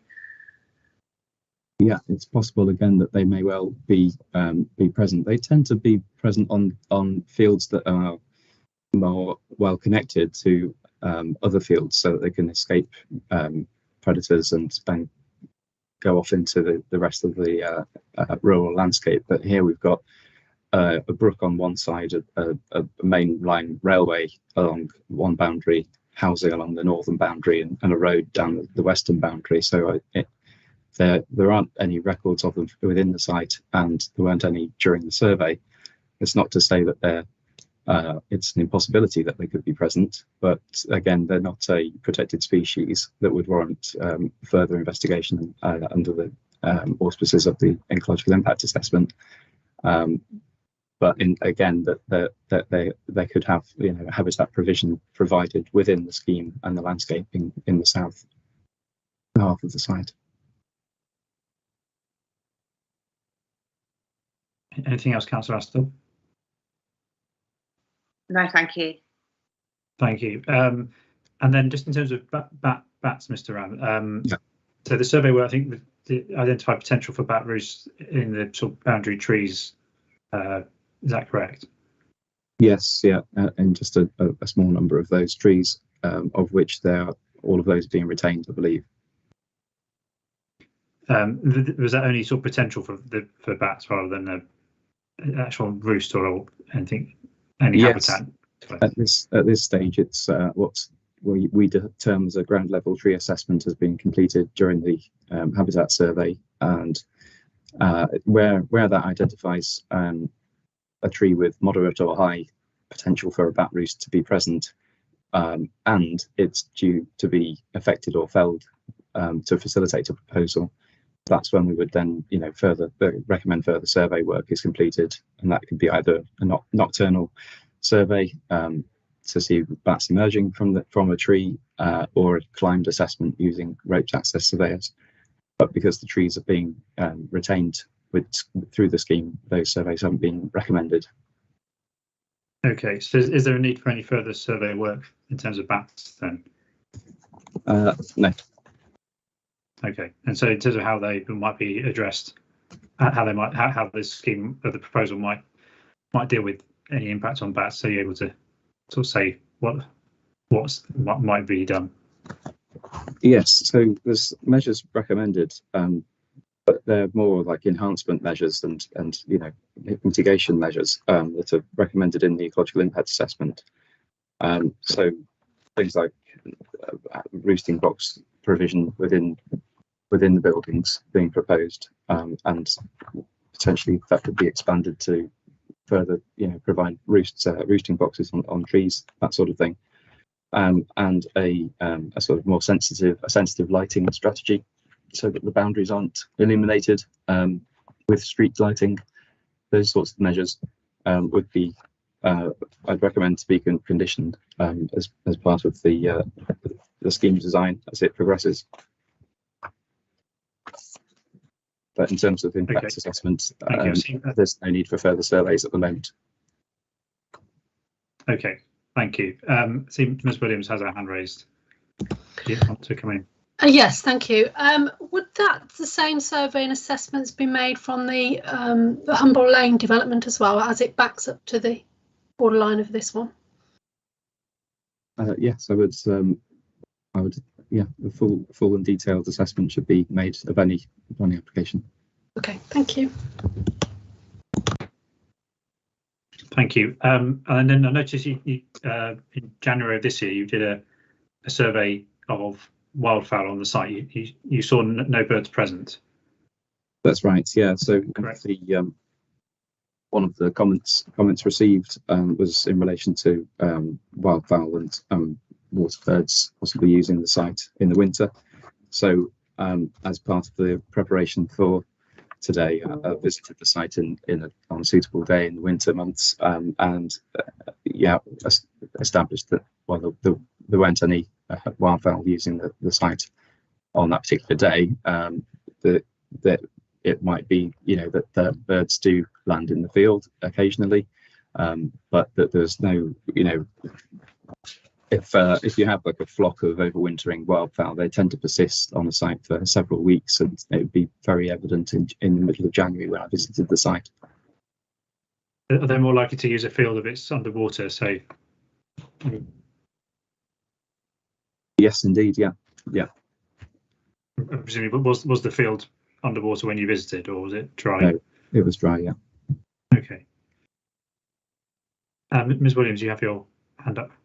Can I comment on that and say that the farmer has actually given permission for somebody to be shooting birds on that particular field over the last 6 months. So that has been persistently reported to the police as a nuisance because it was done at all different times of the day, into the evening, weekends, etc. So there wouldn't likely be any birds wanting to be on there because they've been shooting. Okay. Thank you. Okay, thank you. And Councillor Astill, do you have a comment or question rather? Yes, a question, please. Relating back to the bats, and you said that you've identified potential roosts within the trees and hedges, and that additional mitigations could be put into a development. But if houses are built on what is an open field, how does that impact the foraging habitat and sort of the wider, how the bats fly everywhere? How can you limit and control the lighting within houses and such that it doesn't impact on that and the population?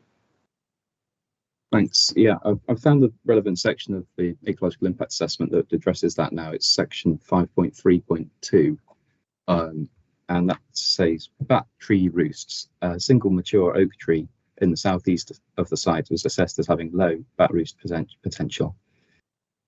You can see that tree on the illustrative master plan. It's the largest of the 3 tree-shaped sort of blobs, if you like, on that plan. So it's being retained and more planting being established around it. Obviously, going from a field to houses does just change a landscape and how bats and other fauna can use that land. Bats generally, especially, bats generally would tend to stick to the edges of fields and try and seek cover, like tree cover, that sort of thing, forage along linear features like the edge of the railway and then the brook corridor as well, and along the hedgerows and the leyland cypress line that's there between the nursery site and the proposed development site. So that's all being retained and sort of beefed up through the landscape planting as well, with more hedgerows being planted throughout that network there. So I think that would improve the situation for a bat roost, should there be one there in that tree. In terms of lighting and things like that, there are lots of things that you can do, lots of different luminaires, like lighting units that can be specified by the development to control the light spill and the direction of it.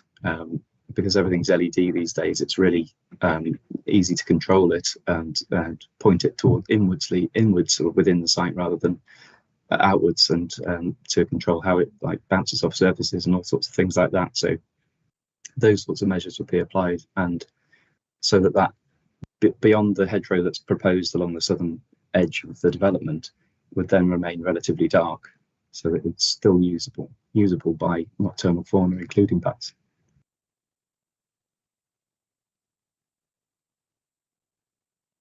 Anything else, Councillor Astle?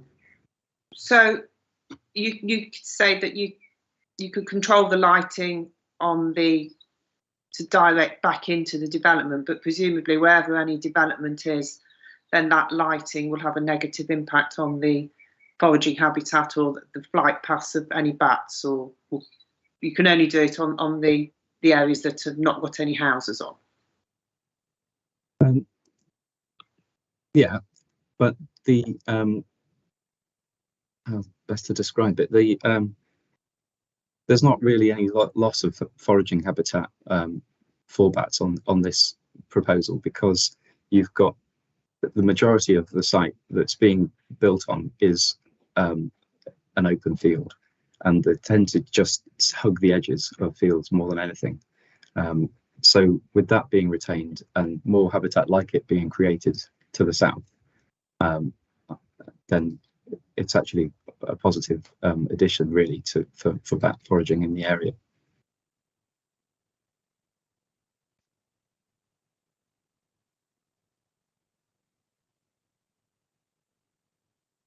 Anything else, Councillor Astle? No, thank you. Okay, thank you. And then, Mr. Ram, just you cover the point of birds of prey in your evidence. I think it has been raised by interested parties, and I think you focus on, I think it's buzzards, kestrels, and sparrowhawks. I mean, are there any other species that might be affected or might use this site, or did you choose those because they are the most likely? Indeed, yeah. I would, in terms of birds of prey, they're the most sort of commonly occurring in this sort of lowland English landscape, and this close to residential development, and anyway. So yeah, I don't see really that there would be any negative effect on birds of prey in the local area, really. Okay, because I think you said something about there will be some disturbance post development, presumably because once it's been developed, there will be less hunting ground effectively for some of those bird species. Is that correct, or have I got that wrong? So I mentioned that buzzard and kestrel are most likely to benefit from the proposals, in that we'll have higher quality foraging resources over grassland than over the arable field compartment. However, disturbance levels would be higher post development. That's it. Obviously, there's a locally equipped area of play in the field, and footpaths which will be used by dog walkers, that sort of thing. So there's going to be disturbance from those sorts of sources, but the effect is very low, because there's there's limited records of those species being present in any effect, and that they haven't been seen during any of the survey work undertaken either. Yeah, so I think the effect is very, very limited. Okay, thank you. Councillor Astle, do you have a comment on birds of prey?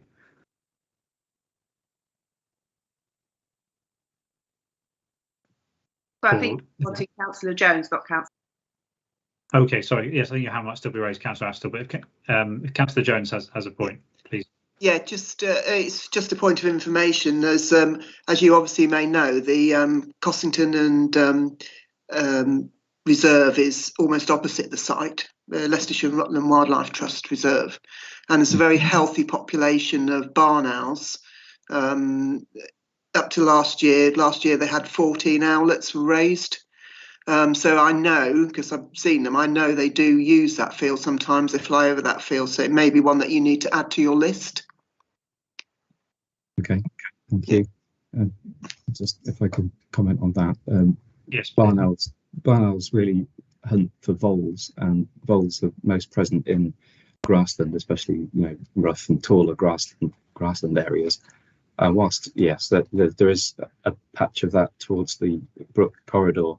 And they may well use that corridor to hawk along, but obviously they're doing very well in the reserve area at the moment. That must be that there's an abundance of foraging habitat around and within the reserve itself as well. So changing the half of roughly of the site from arable field to grassland, and with some of it being less manicured and less, well managed, could actually see more barn owls foraging within the site. Okay, thank you. Okay. Thank you. And Ms. Williams, you have your hand raised. Yes, just as evidence that when crops are in the field, as is most of the year, there is an abundance of voles. I had my cat to prove that, unfortunately. And there is a bat population somewhere on the North Corridor because they come out in the summer in my garden. So it's just to make note of that. Okay. Any comments, Mr. Ram? Well, it's there'll be voles and field mice and harvest mice in virtually every field in the country. It's just I mentioned the point about barn owls hunting over rough grassland as a predilection. Really, it's there's other habitat that they will use, but that's their preference, and that any hedgerow as well will be with trees, which I think is the section Miss Williams is talking about. They will be used by bats as they are now, and that being retained through the development should see that corridor is also used by bats after development proposals realised. Thank you. Are there any other questions for Mr. Ram from anyone to do with habitats or ecology matters?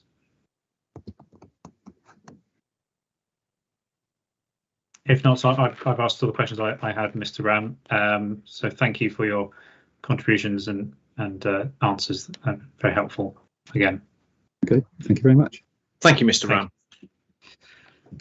Thank you. So that brings to a close then the three question and answer sessions that we were due to have today on highways, flood risk and ecology.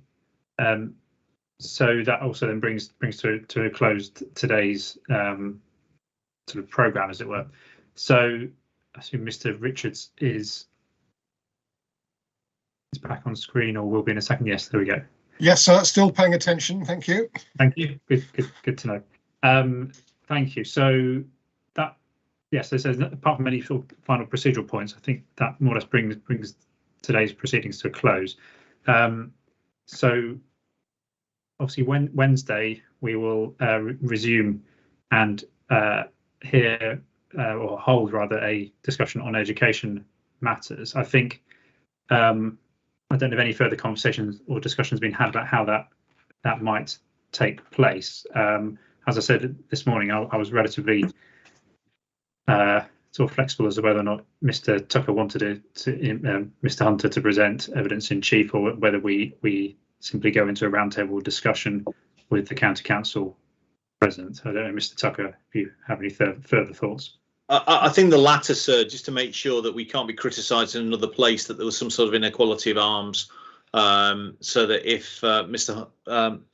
if my team is there available with an advocate, that the other side are not disadvantaged because they're not. So I think it makes sense to have it as an informed debate, a discussion, a round table, rather than having one side having a formal presentation and then we go into a round table, which would be a sort of hybrid. That's a very long-winded way of saying round table, sir. That's fine. I think it was yes. I suppose the way that the issue has become perhaps has evolved. I think probably a round table discussion is more helpful. More helpful format, and obviously we have got quite a bit to potentially go through in terms of questions that I've posed, the responses that I've had from both the appellants and the county council on education matters. So unless there's any objection from anybody else, I think a round table discussion would best take place. I don't know if Mr. Thomas is still here. He may not be, but I'm sure the Borough Council can let him know that that's how we're going to proceed. Yes, so I can't see him on the people list. No, so, but we will make sure that that he gets the message.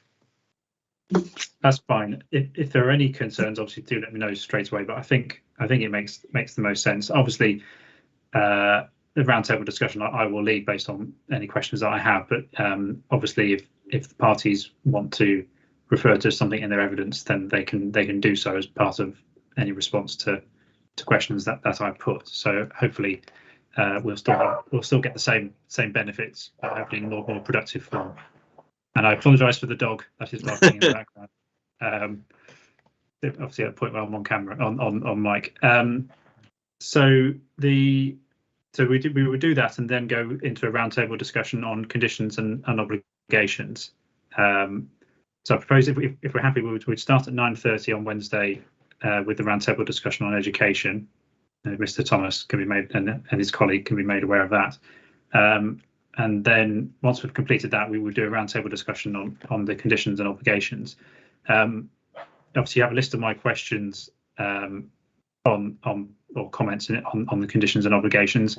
I don't know if there's been any updates on either, or whether there will be by the time we get to Wednesday. So I'm thinking about whether the 106 has been updated since the copy that I have. I don't think so, sir. I think the question which you posed at the end of your note remains unanswered, but so you have the blue pencil clause and you have the request from the authority. But no, I think it's still the same version that you've seen already. Okay. I guess if there are to be any further changes to that 106, even after the roundtable discussion, I suppose there's always the opportunity to discuss those at a convenient point in the programme. Yes, sir. And if there are changes that need to be made before the end of the inquiry, we now have that opportunity to make those changes. Yes, hopefully yes, that's true. Any comments on the 106, Mr. Richards? No, sir. It's just that I would hope that by the end of the session on Wednesday, we're pretty much we will be pretty much in the position that the 106 is effectively finalised and can go off for execution. But as Mr. Tucker says, there's always the blue pencil clause if we need to fall back on it as a result of anything said or done in cross-examination later on in the inquiry. Yes, I suppose the key thing is whether the blue pencil clause will cover everything that can be covered. So, for example, if a particular sum of money is being sought, I can't change that figure via a blue pencil clause. I can only either strike out the obligation altogether or take it in full. Yeah, that's true. But we've got I think both of us have got the point you made. For example, about some calculations. Some sums being calculated by reference to the number of dwellings eventually approved, and then at least one being at least ostensibly fixed on the basis of 170. So we've got that point, which I'm sure Mr. Tucker's reacting to. Fine. Okay, well, that's fine. We can cover that in more detail on Wednesday. And then the list of conditions, again, I don't know, I'm not suggesting that I need an updated list, but equally, if the parties wish to table an updated list of conditions before Wednesday, then that would be fine. I think probably all I'd say is if I can have that by sort of 4 o'clock tomorrow, if there's an updated list of conditions. Equally, I'm happy for us to work through the list that we've got, discuss any changes or additional conditions, and again, if there's a need to have a sort of wash up further down the inquiry in terms of any sort of tweaks to conditions, I'm sure we can accommodate that as well. Anything you want to say, Mr. Tucker, on conditions? Yes, sir. Obviously, in the light of Mr. Holden's evidence, then I think we're going to be adding at least one condition, but that's a matter that no doubt the planners can discuss behind the scenes and hopefully agree a wording in relation, formal wording in relation to that. Okay, Mr. Richards, anything to Yeah, add? no, that's the only note I've got. A condition about finished floor levels needs to be added. Okay. And certainly, if I can see that before Wednesday, so sort of later on, say about 4 o'clock tomorrow, that would be helpful. Just so I've got time to digest it. I think we dealt with the issue of the access plan, which is revision A. I think the master plan, again, we also said was revision A was the one we're working on, but. Yes, if that needs to change, then we can discuss. I'm thinking for the condition session. Obviously, there was some reference about tying the master plan in terms of broad terms to as a condition. I don't think I've got a condition like that at the moment. So again, that might be something to be drafted by the two parties in terms of should it be necessary to impose a condition requiring general accordance with the master plan. Yeah. That wording needs to be set out, and obviously the right master plan referenced. So again, I'll leave that. Yes, sir. So I'm sure that can be done. As with the finished floor level condition, I'm sure that we can agree a form of words before the end of tomorrow. Fine. Okay. But as I say, obviously there is still time within the inquiry for any further changes should they be needed, or should anything come up in the evidence of the witnesses later in the programme. So yes, Wednesday's discussion won't be the final opportunity. Fine, and then in terms of anything else outstanding, I will confirm as soon as possible my availability for that final week in April, and I think the council will confirm the site visit train trip option on the 29th of March. We can discuss that later this week. Yeah. I think the only other thing I think on my list was the map that the council offered. Mr. Richards, you offered that map showing the development in Cossington, the one to the south of the village. Yes, I'm going to double check the emerging local plan proposals map just in case it's on that. But if it isn't, then we'll produce a plan showing you where it is. Okay. And as I said, if it's possible to identify the location of other sites that we've, particularly in terms of the education questions I posed in terms of, just to understand where Barnard's Drive is, for example, and Seagrave Road. There's a number of sites that have been put forward. It's just for my own benefit. If a map can be produced, it doesn't have to be before Wednesday, but certainly just to understand where those different developments are, that would be helpful. I see Councillor Jones has a hand raised. Yes, the other site you're looking at is the Homefield Road. 55 houses on the top of Homefield Road. 228 houses is the Barnard's Drive one, and in Cossington, the 120 houses off Humble Lane, and they've also in there 57 houses off Syston Road, Cossington, and in their neighbourhood plan they've allocated land off Syston Road for 12 developments.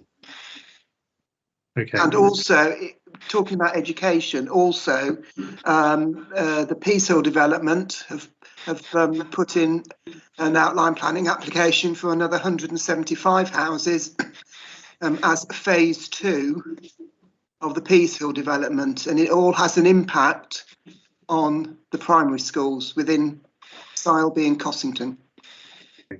Well, that's something we may well discuss on Wednesday. Yeah, on Wednesday. And Councillor Jones, obviously, you're and any other interested parties are very welcome to take part in that discussion. And yes, I think I realise I may have opened a can of worms by asking for a map showing different housing sites. But yeah, I think anything that can be submitted that at least helps me understand the location of some of these sites that have been referenced by parties, that would be helpful. Oh, I forgot the 108 houses on the old tip as well. That's another one. Okay, it maybe that the council. So if the council does all those ones, then okay, and if they borough council, if the borough council need to liaise with the parish council, then I'll do that for the parties to discuss. Yeah, we'll do our very best on all of that, sir. Okay, thank you, Mr. Richards. Thank you, Councillor Jones. Thank you.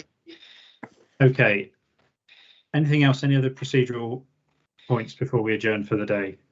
Anyone? Thank you, no, sir. Okay, and Mr. Richards, anything from the council? Nothing from us, sir. I'm just double checking my WhatsApp just in case it's lit up, but I don't think it has. No, that's fine. Great. And I don't think any questions from anybody else in the call, any other interested parties? No? Okay. Well, thank you all for your contributions today. We'll adjourn and resume on Wednesday, the 23rd of March at 9:30. Thank you. Thank you, sir.